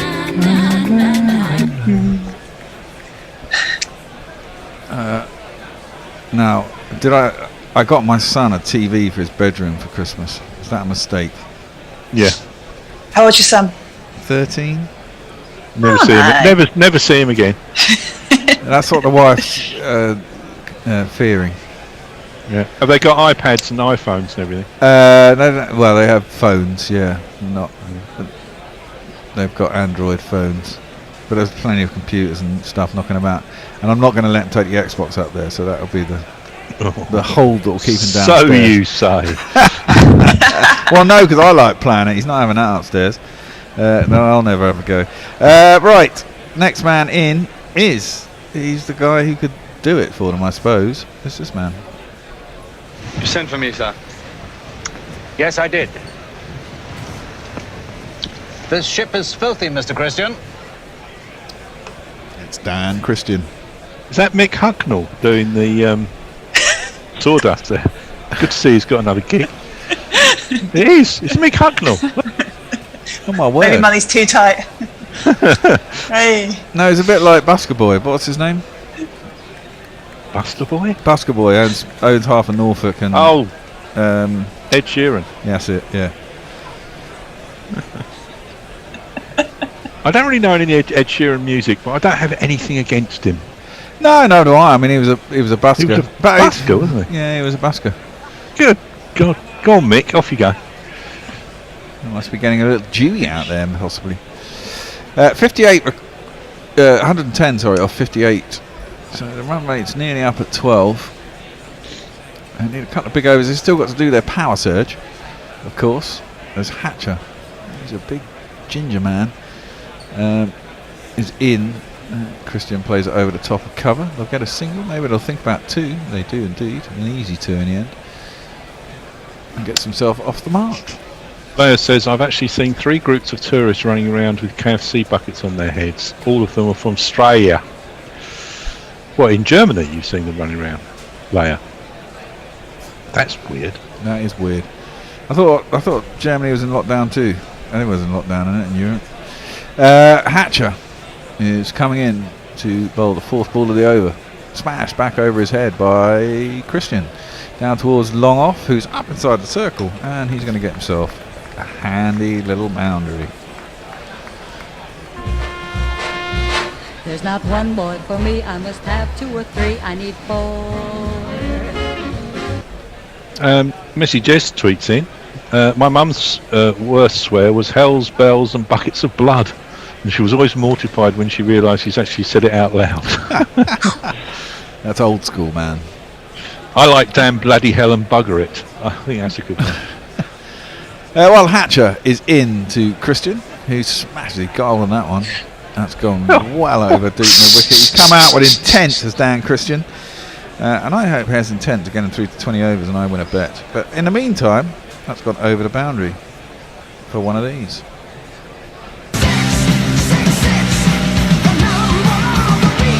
He's hit that hard. I'm often thinking of T20. If you can last, I don't know, 7 balls while swishing and get away with it, then your eye's in and you're in that mode and you can carry on. And if you carry on long enough, you get a bloody big score.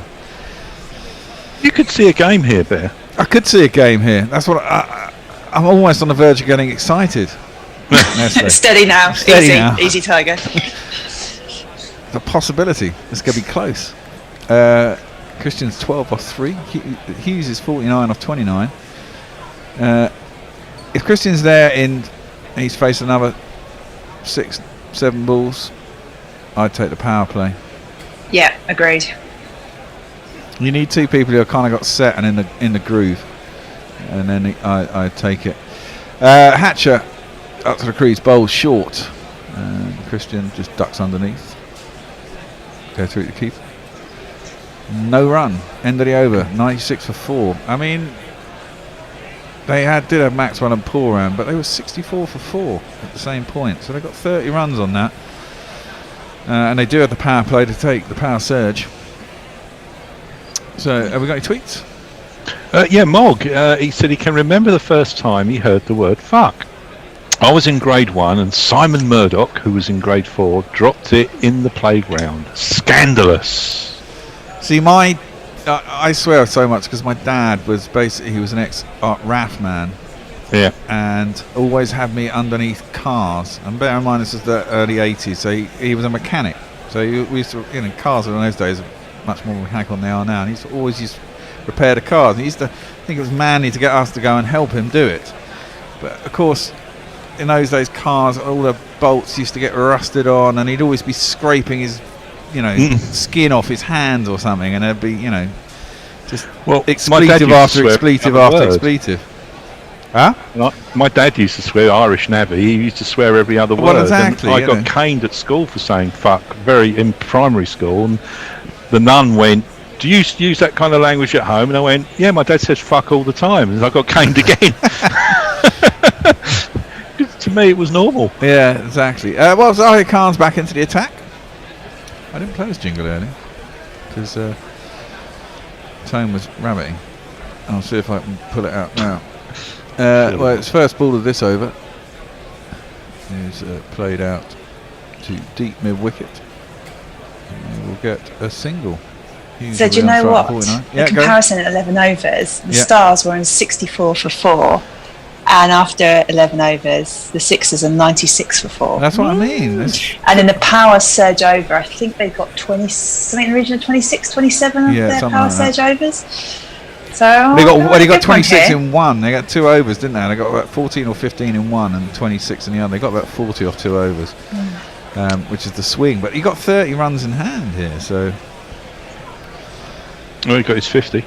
Yeah, he did get his 50. Christian is going to come on to strike. 12 or 4.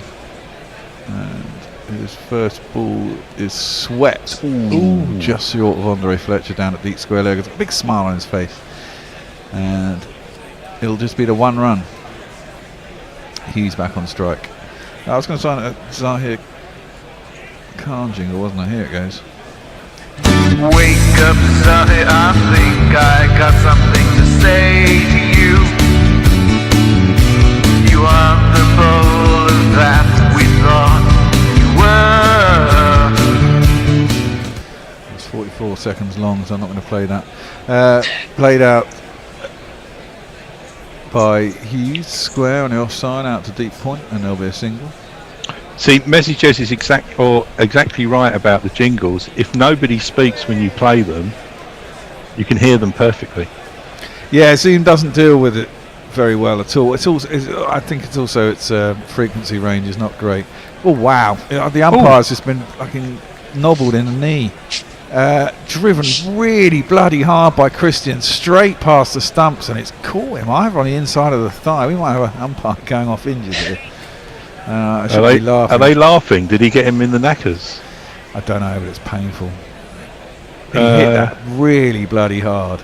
He couldn't get out of the way. You can normally tell if they're laughing. you can see it coming at you as well. Shit me, that's got him. That might have got him right where it hurts, but I don't think so. I think it was inside. I thought it was maybe his knee. No, I think he's got his arm down. You know, it's caught him on the point of the elbow as he's tried to fend it away with his arm. Everyone's laughing, but yeah, that's bloody painful. He's gonna have a welt. It looks like he's about to puke.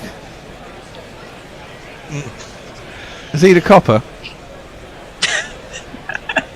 Well, I'm just asking. one of the umpires is a policeman, isn't he? He's a PC with the local police. Apparently so, according to Tony. Let's have a look at this again. I think this got him just. I thought he tried to fend it away with his arm. Todger. No. Look.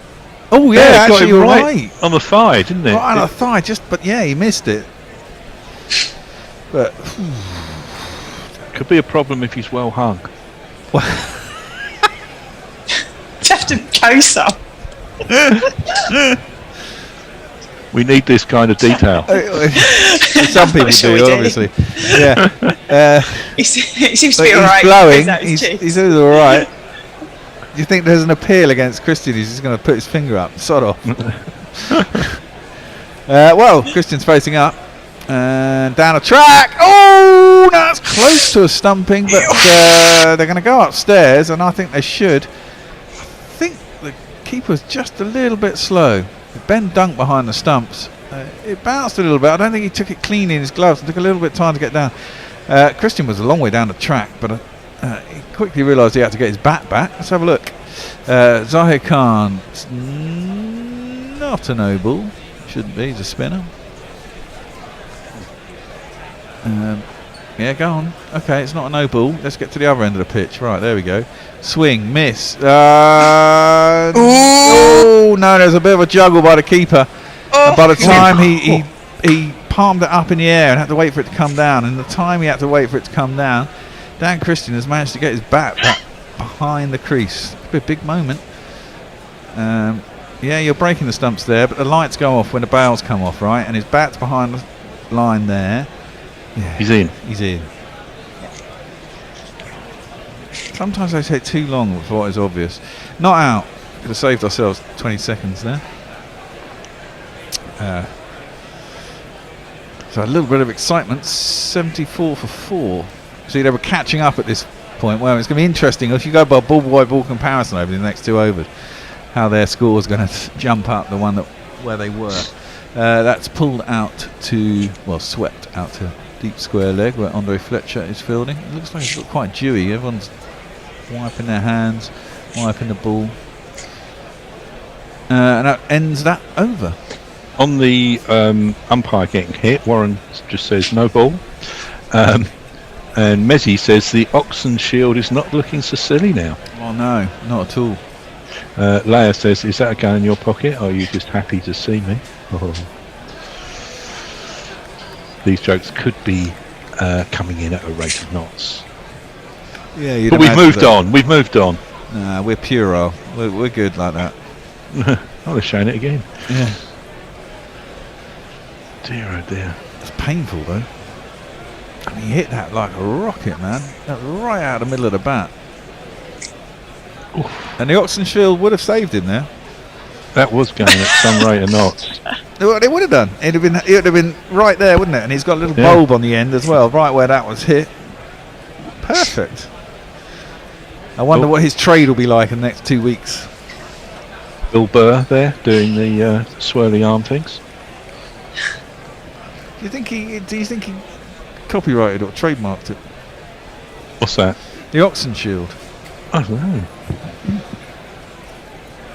It looks crazy, but it's actually, quite well, a good thing, the shorter form of the game where just hitting is the aim of it, more likely you're going to get hit, isn't it? Yeah. There's a lot of. Oh God, is this a substitution? What's this called? And who's gone off and someone's come on? No. No. Or just a long change in fielding. So someone who was a deep, wide cow come into extra cover and vice versa. Coulter-Nile in. Bowled him! Dan Christian. I think he might have got a little under edge. He cleared his front leg and was trying to heave it over the leg side. I think he might have got a little under edge and just diverted onto the top of middle stump. Other than that, he missed it completely. It was a slow ball. Let's have a look. Yeah, no, he did. He got a thin under edge, which dragged it right onto the top of the off stump instead of melting it out of the ground. He's got himself out, and that probably is game done. Oh no, we've got Jason Holder and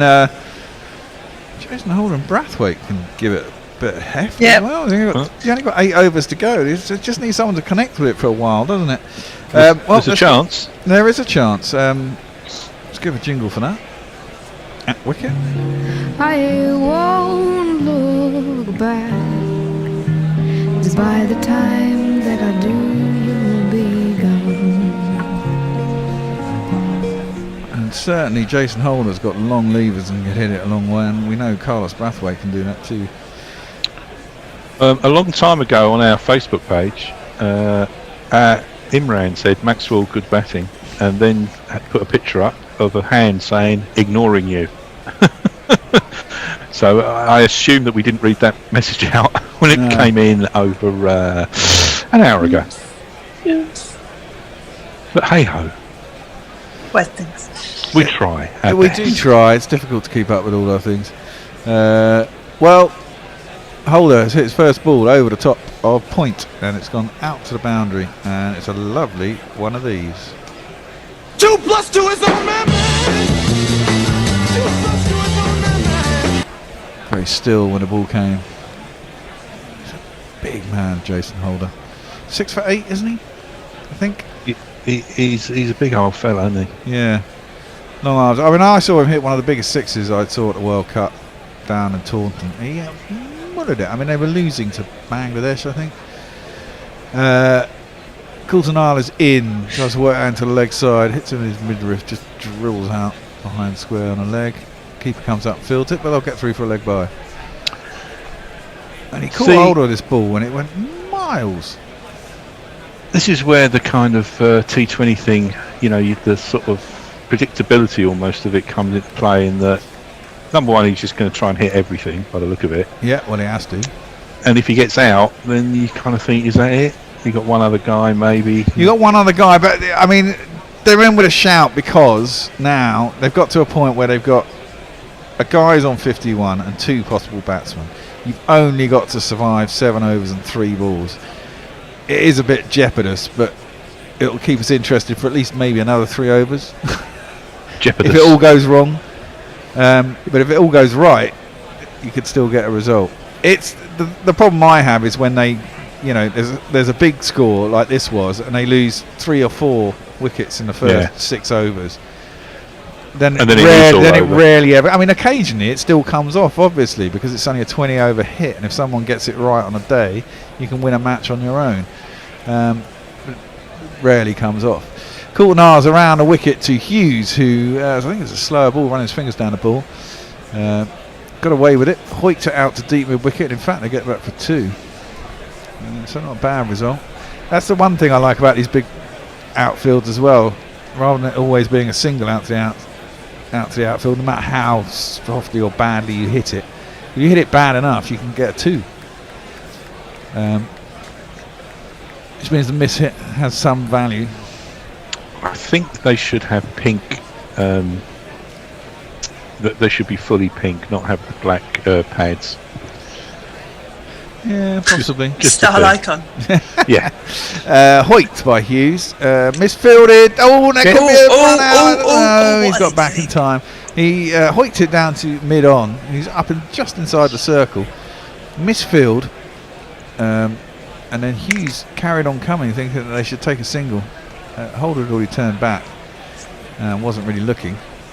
There's a throw at the keeper's end, but he turned back quick enough and got home easily. No run. Don't you think, Jules? Pink pads? What do you think? I think pink pads. I like the contrast. I think if he had it all pink, they look like flamingos. Yeah. Tries to give himself some room. Hughes to cut it on the offside. The ball follows him for Coulter-Nile. He's bowling around the wicket out. And it's no run as it goes through to the keeper. Well, that would be a good franchise name, wouldn't it? The Pink Flamingos. The Sydney Flamingos or something, yeah. Do you know what? I think there is a team that has a franchise name as Flamingos. Why do I think that? A cricket, yeah. I'm getting a really confused look from the person I'm in the room with. I think there might be. There might be. Jersey Oaken says the Oaken shield is quite a hard shield and the ball will bounce off. What would happen if the ball bounced off and seriously injured the batter at his end? It won't bounce. I know it's a hard shield, but it's more likely to twist in the arm and still end up hitting the person holding it, I would have thought. You'd have to almost jab at it like a tennis shot to get some timing to get it to go the other way. What happens if it hits the umpire and they catch it? It's got to be a dead ball, isn't it? Jules, you're the scorer. That's as close as an umpire as we got. Thanks. There's a massive decision. I was more waylaid by the flamingos. Sorry, what was the question?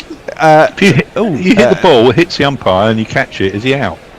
Who, the umpire? No. The umpire catches it, sorry. No. So hold on, let me describe that ball and I'll describe the question. Holder, short at him by Stanlake, who's back into the attack. He misses it, goes through the keeper, there's no run. So if the batsman hits it back, hits the umpire, goes up in the air and mid-on catches it, it's got to be a dead ball, isn't it? I would sound a bit like John Holder here, but dead ball. Yeah. Dead ball. Yeah.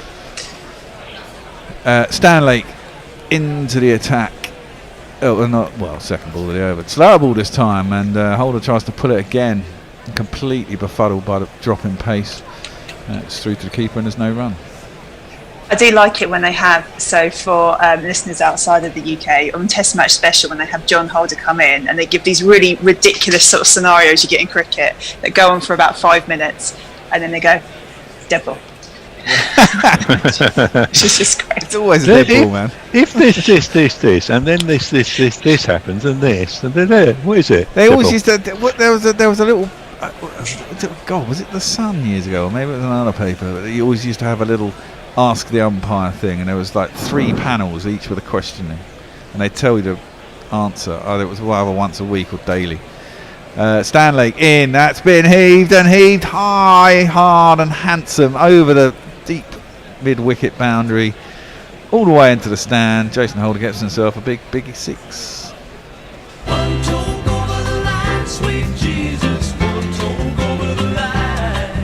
Okay, Jules. Given you have these, the cameras that are on the flyers on the zip lines. What if the batsman hits the ball? It's definitely going for a 6, and it hits the camera and drops short. That might be a local ground regulation. I think it is. We saw one of those in, I think it was the IPL. Hit him in the midriff, Stanley. Another attempted hoik over the leg side by Holder. It was on the angle, it was there, but he missed it, and it hit him in the midriff. There was an IPL game where someone was going to lose anyway, and they were trying to hit it at the end of the game, and he hit one that looked like it was going to go for a 6, and it clearly hit the spider cam wire and was caught a deep square leg, and eventually he was given out. I think they decided the ball wasn't going to carry anyway for 6, so it must have been a local ground rule, or they made it up on the spot. Because from one angle it looked like it hit it quite hard, and from another it looked like it had only just grazed it. Another slower ball, another miss by Holder, through to the keeper and there's no run. I, however, do think it should be a dead ball no matter what. It's an artificial thing put in the ground for the broadcaster's purpose, and I'm sorry to say that if you're doing that for TV and it's not part of the natural environment, no matter what happens, it should be considered as a dead ball.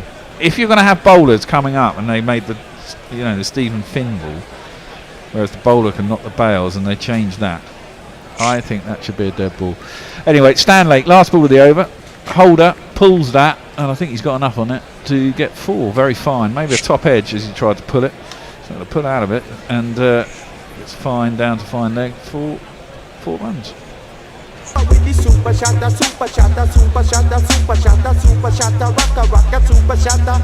need 12 and over, 6 and a 4 off that, and no other scoring shots, maybe a single. They're still around and about, so it's a good go. Holly Jolly Jessica says, I believe it's a fair ball if it hits the umpire unless it becomes lodged in the umpire's clothing, so fair catch. Oh, that's controversial for me. If it's lasering down, straight behind the umpire and then diverts in the air to mid-on, who's at 45 degrees. That's got to be an unnatural action. You can't bloody say that's out. Yeah. It's like if the ball in football, if it hits the referee and goes in the net, it's a goal, isn't it? Really? I thought they changed that recently. Have they? I think they changed it in the last couple of years so that if now hits the referee, it's a drop ball or something. That's pulled. Not particularly great timing by Fletcher, but out to deep mid wicket. Poor man's fielding out there, and it'll just be the single. Now this is where I'd be interested to find out after 14 overs what were Sydney. 129 for 4. There you go. See, this is where they massively overhauled them in the space of 3 overs, basically. But they still got to take their power play, haven't they? The power surge has still not been taken. Ooh, and there's a big heave by Holder. Fools the keeper. It's going to run down for 4 byes. Marvellous. And we haven't got jingle for byes. I'll just give it a 4.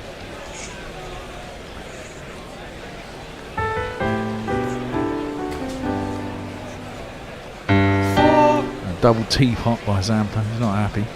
Nice to see a boundary rope. Yeah. Sponge nearly everywhere.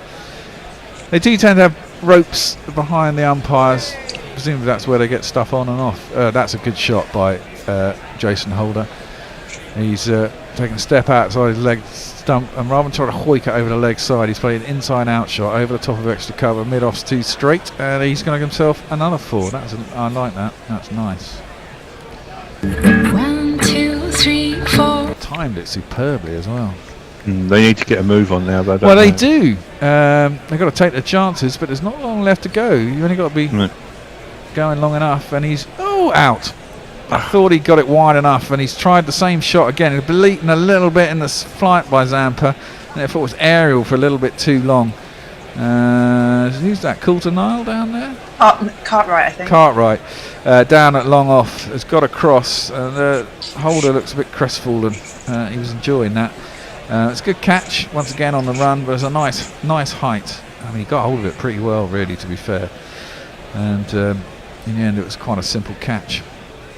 So we have to say goodbye to Mr. Holder. We'll send him off with this jingle.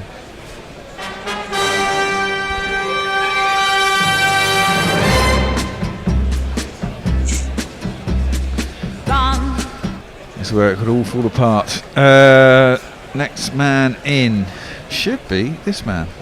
Every breath you take, every stroke you make, every bat you break, every breath you wait, we'll be watching you. Because we all know what Brathwaite can do. Did it to Ben Stokes in the T20 final. I was going to say, we know what he can do. Yeah. But will he do it? Will he do it? It'd be nice to see him do it again. 1,616 runs in his career, 136 strike rate. His average is only 15.69 though, so he's got more on those 3 balls than his average. That's really annoying. Zampa is going to be in. They crossed. Hughes is going to face. He's 54 still. He's hoiked that out to deep mid wicket. Pooran is out there. It'll be just the 1 run. My last ball of the day, and Tony will be here to take you over the line, as it were. And he will be joined by who's on last then? Me, Messrs, and Tony, I believe. There you go.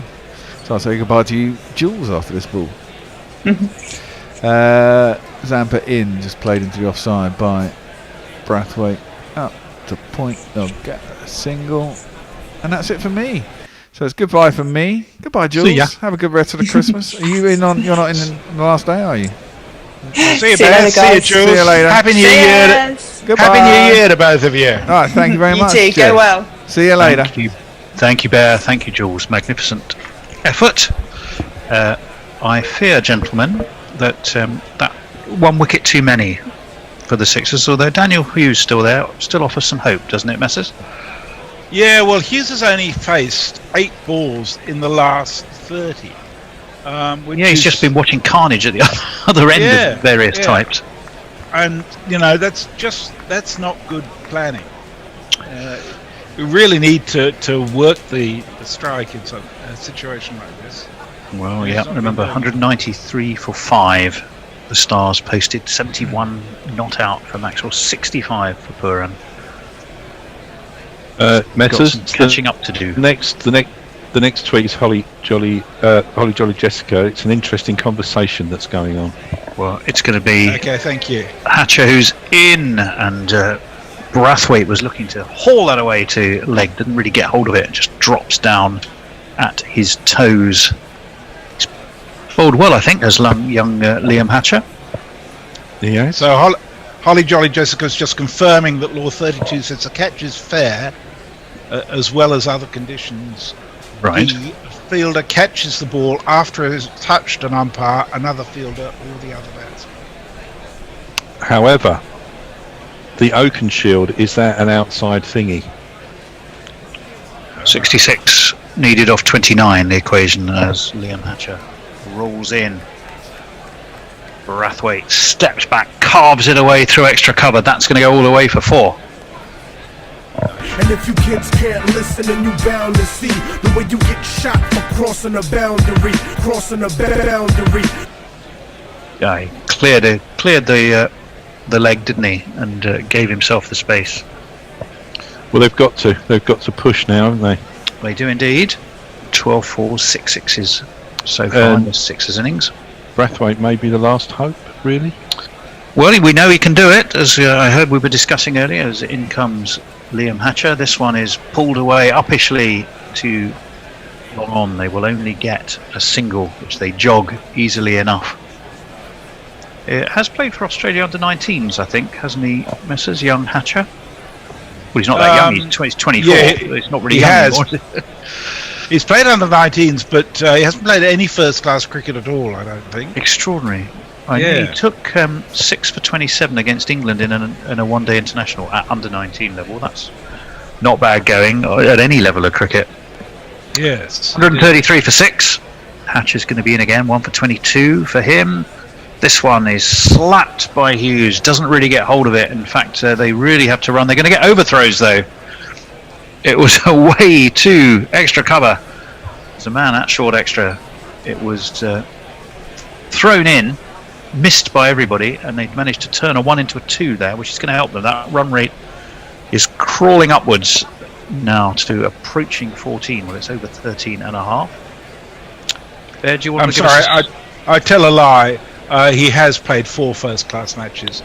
Okay. This is only his third T20. Hatcher into Daniel Hughes, as we've said, has been playing a watching brief despite his score. They carved a point, they take a quick single, and they nearly, in fact, they both run so hard that they were well beyond the stumps at either end, and possibly there was a possibility of another overthrow there. Had he hit, had the throw hit, then I'm afraid Brathwaite was gone by a country mile, but it didn't, and he lives to fight another day. 58 from 25 is what is needed here. 136 for 6 for the Sixers. The flame-haired Hatcher is going to be in, right arm around. Slapped high by Brathwaite. That, I think, has gone all the way over the long-on boundary, 4-6, and we will play an appropriate piece of music to accompany it.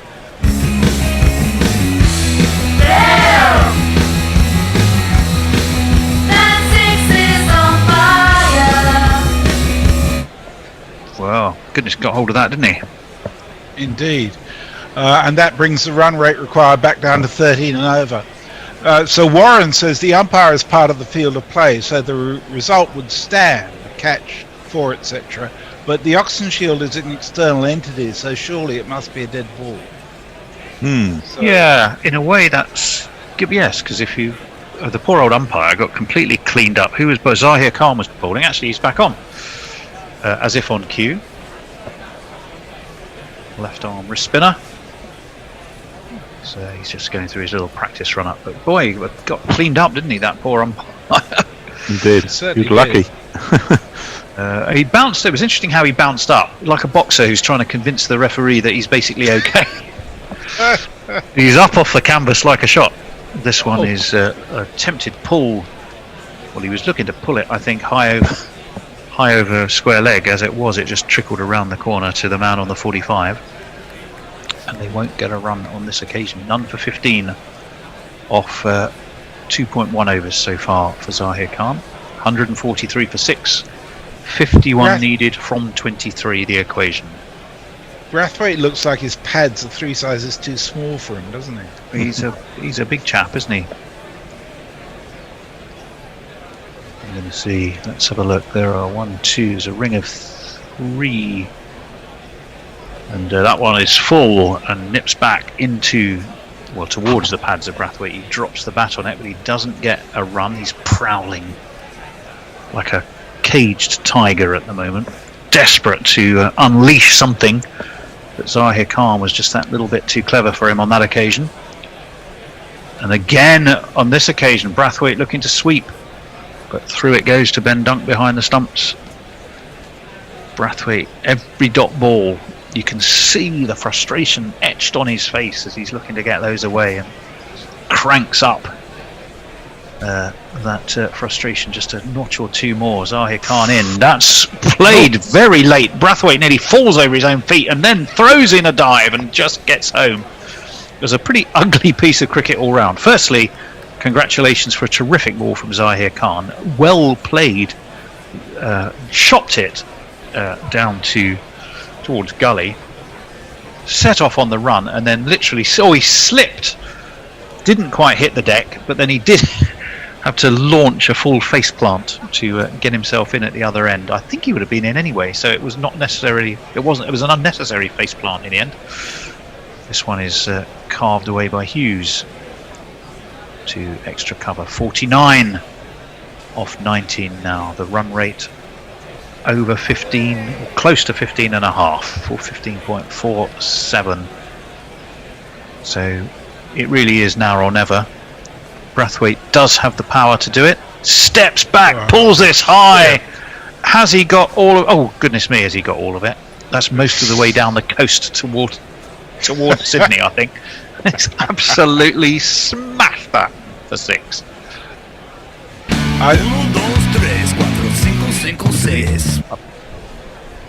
Yeah, I think that got closer to the moon than to Sydney, to be honest. It went that high.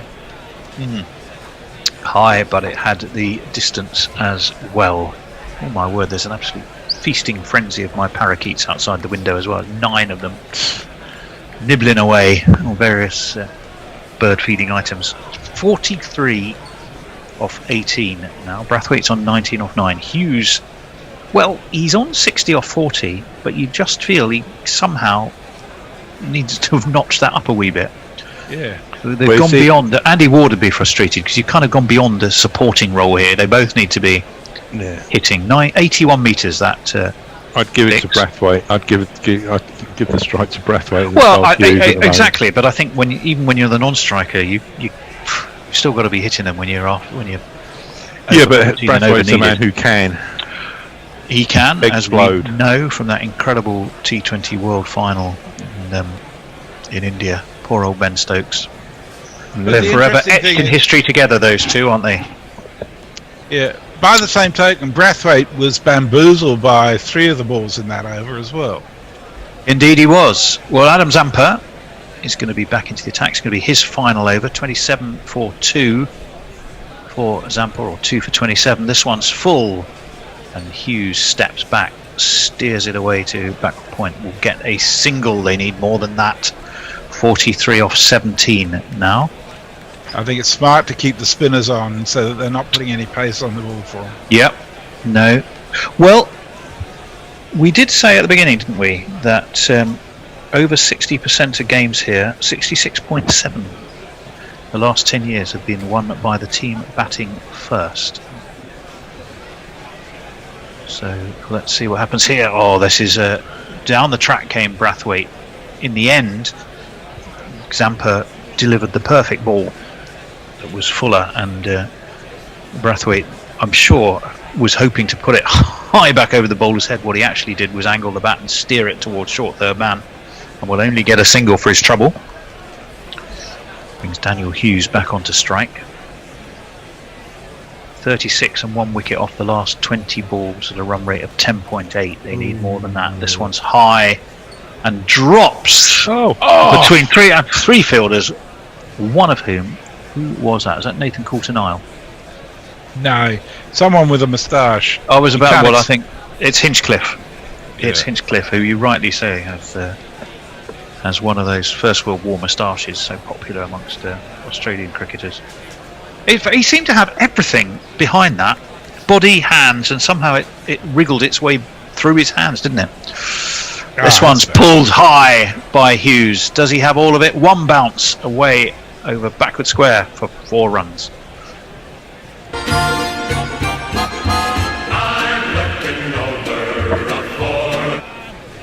159 for 6, 35 off 14. Need a 6 in the next couple of balls, I feel. Yeah. I think you're right there, Nestlers. Yeah. Adam Zampa shakes his head, looks frustrated, shakes his mullet tail. He's in again. Bit of air, bit of flight. Hughes lofts this. Beautiful shot over deep extra. What a shot that was. That is the 6 you were looking for. He heard there me. It was. Good call, Nestlers. 4, 6. Yeah, now you got that spot on. Now we got a game. Well, I think we had a game anyway. 29 well, off 13. Yeah, but It's very doable. If Zampa had got a couple of dot balls or a single there, that would have been. That wasn't well bowled. It was there to hit. Yeah. Still got to be done though. And we all He's know. going to put more pace on this one, I'd say. Well, you heard it. The Nostradamus of Perth has said it's going to be a quicker ball from Zampa. Let's see what he says. Serves up. Well, still fairly flighty. Pulled away over square leg. That's gone all the way as well. Consecutive 6s, and the Sixers are still very much in this.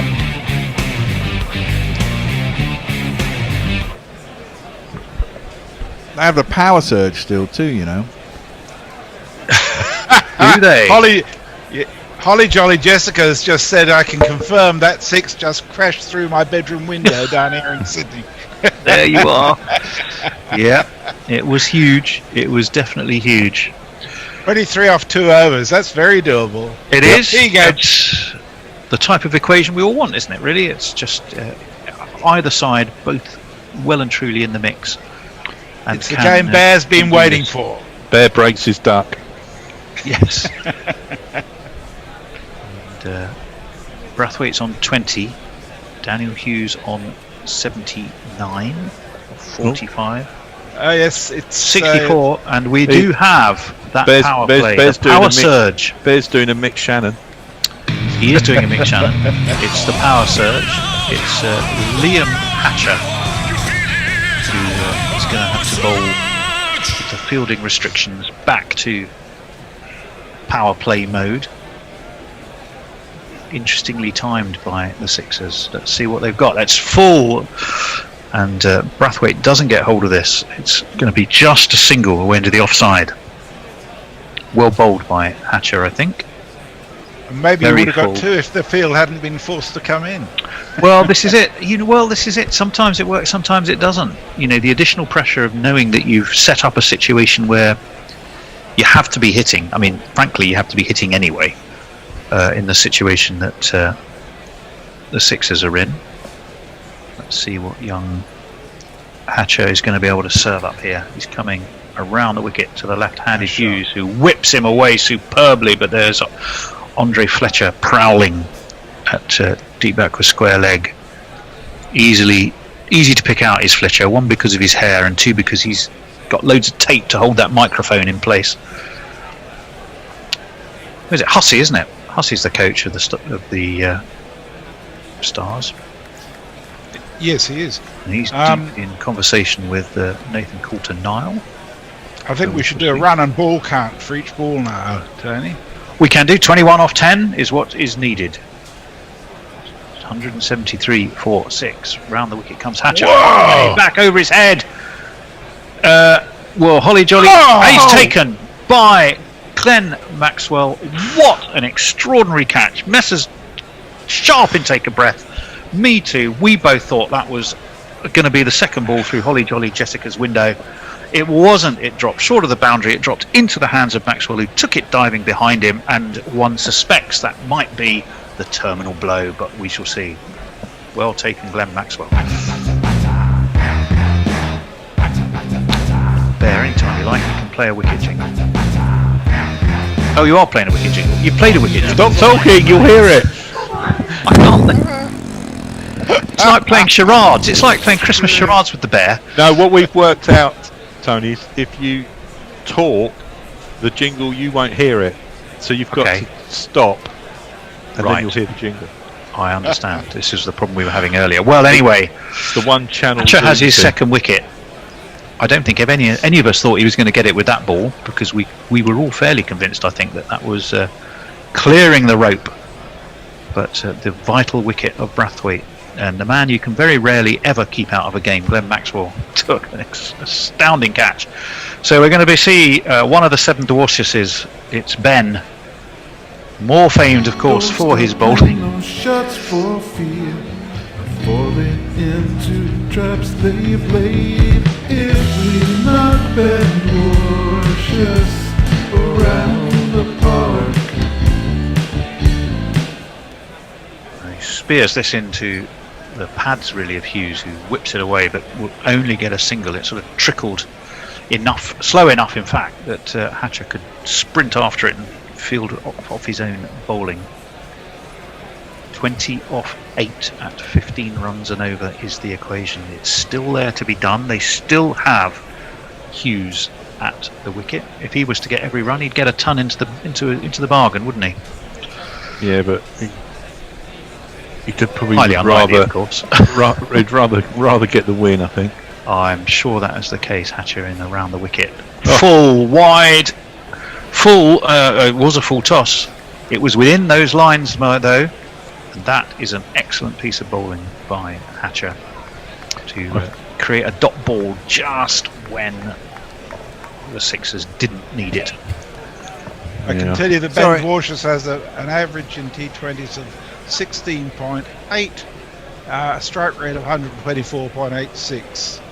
And, well, he's going to have to do slightly better than that today. Yes, he's only ever hit certainly strike rate wise. 59 games. In comes Hatcher, 1 ball left of his over, bowled Dwarcius, who, well, there is your classic T20 dismissal of a late order batsman. Head was in the air, arms were swung, feet weren't moved, stumps go back, wicket taken.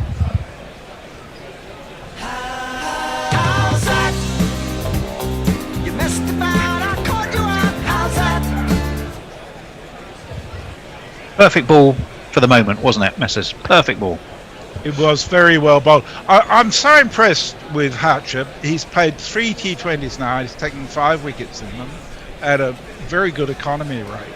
That's not a bad sort of debut for someone who's basically played bugger all at this level in the past. What's he normally playing, Messrs? Sheffield? Well, he's only played 4 first-class games in his life, 7 List A games, and as I say, this is his 3rd T20. He's taken 3 for 28, 2 for 17 in his previous 2 games, and now he's got, what's this? He travelled to England as well, didn't he, for a Tri-Series Under-19 tournament, I think, back in 2016. Yes, yeah. But we're going to see Steve O'Keefe sock to his friends. His average as well doesn't exactly fill you with huge amounts of hope, does it? To shade over 17. 20 off the last over. The equation is simple enough. Glenn Maxwell is going to step up to the plate as the captain. You can't ever keep him out of the game. Of course he is going to bowl that last over. He bowled 1 today. That went for 8. If it goes for 8 here, there is no doubt the Stars are home and hosed. Well, it's taking responsibility, isn't it? It is. This one is high. Beautifully hit by Daniel Hughes. So there's 6 of them. That reduces the arrears down to 14 in 1 stroke. 6 runs.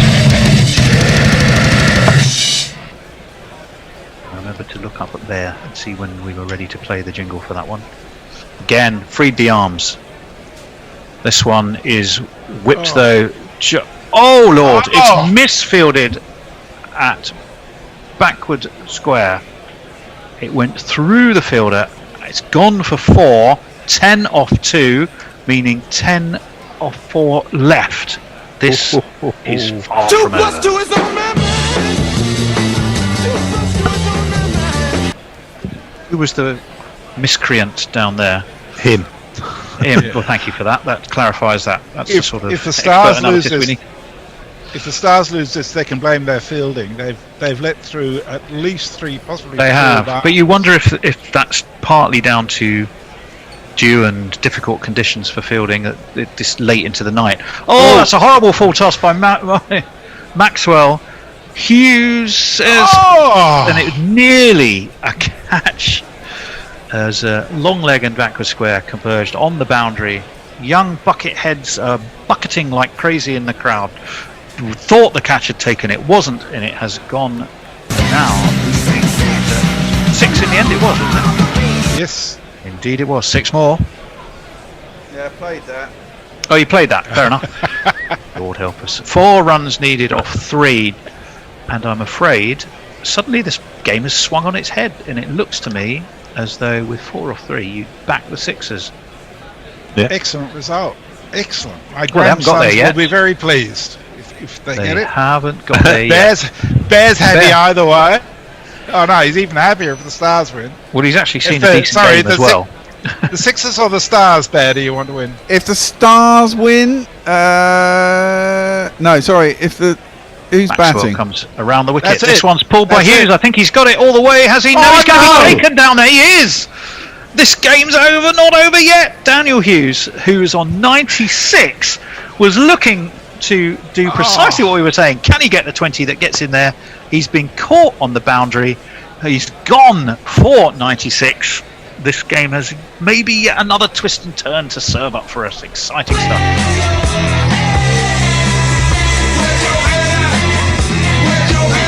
Well, you know what? I'm going to explain this. So that's fucking fortunate, right? So he hit that last 6, and I was just about to hedge out and put tenner on because they come into 4-7 for the Melbourne Stars.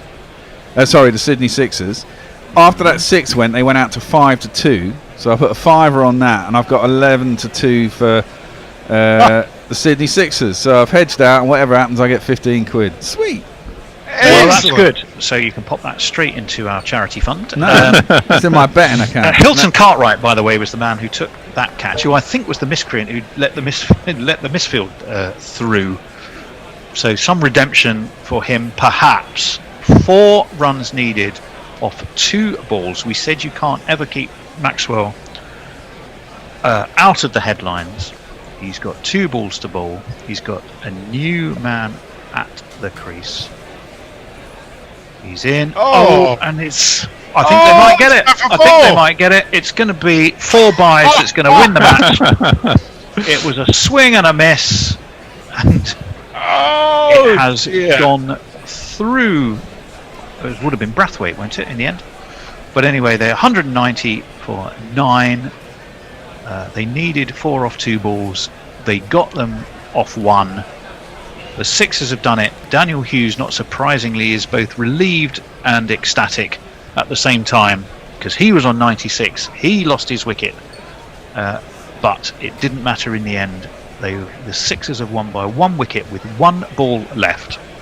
And we never want to hear the Bear complain ever again that he only gets rubbish T20s. I've had 1 in about 14. I'll complain when I like Tony. Maxwell's got no one to blame but himself, is he? I mean, he's skipper. He bowled himself the last over. He bowled shit and lost himself the game. Yep, I think that's true. And that, for me, confirms the Sixers as favourite for the BBL. They've got a capacity to put it together, whereas the Stars have got the talent, but somehow or other they manage not to put it together when it really counts a lot of the time. Well, that's their first defeat, of course, really, in this BBL, isn't it? Played 2 and a bit, because you don't count the one that was the no result, but the previous on the back of that, they had 2 wins. That's true, but I still I don't know. There's something about that collection of talent that doesn't quite work. And to be honest, I think Maxwell is absolutely brilliant as a batsman and as a fielder. I just don't think he's a very good strategist. Well, maybe he is. Maybe he's more of a shoot from the hip kind of skipper. Doesn't always, rather than the more cerebral approach. But anyway, the Sixers have won by 1 wicket with 1 ball remaining. It was as close as you'd ever want a exciting T20 game to be. We are going to be back tomorrow, so we will look forward to seeing you then. Do we have any final social media messages? Warren says the beers are on the bear. And Matt Searle, going back to a previous conversation, says, I remember being mortified the first time I heard my mum really swear.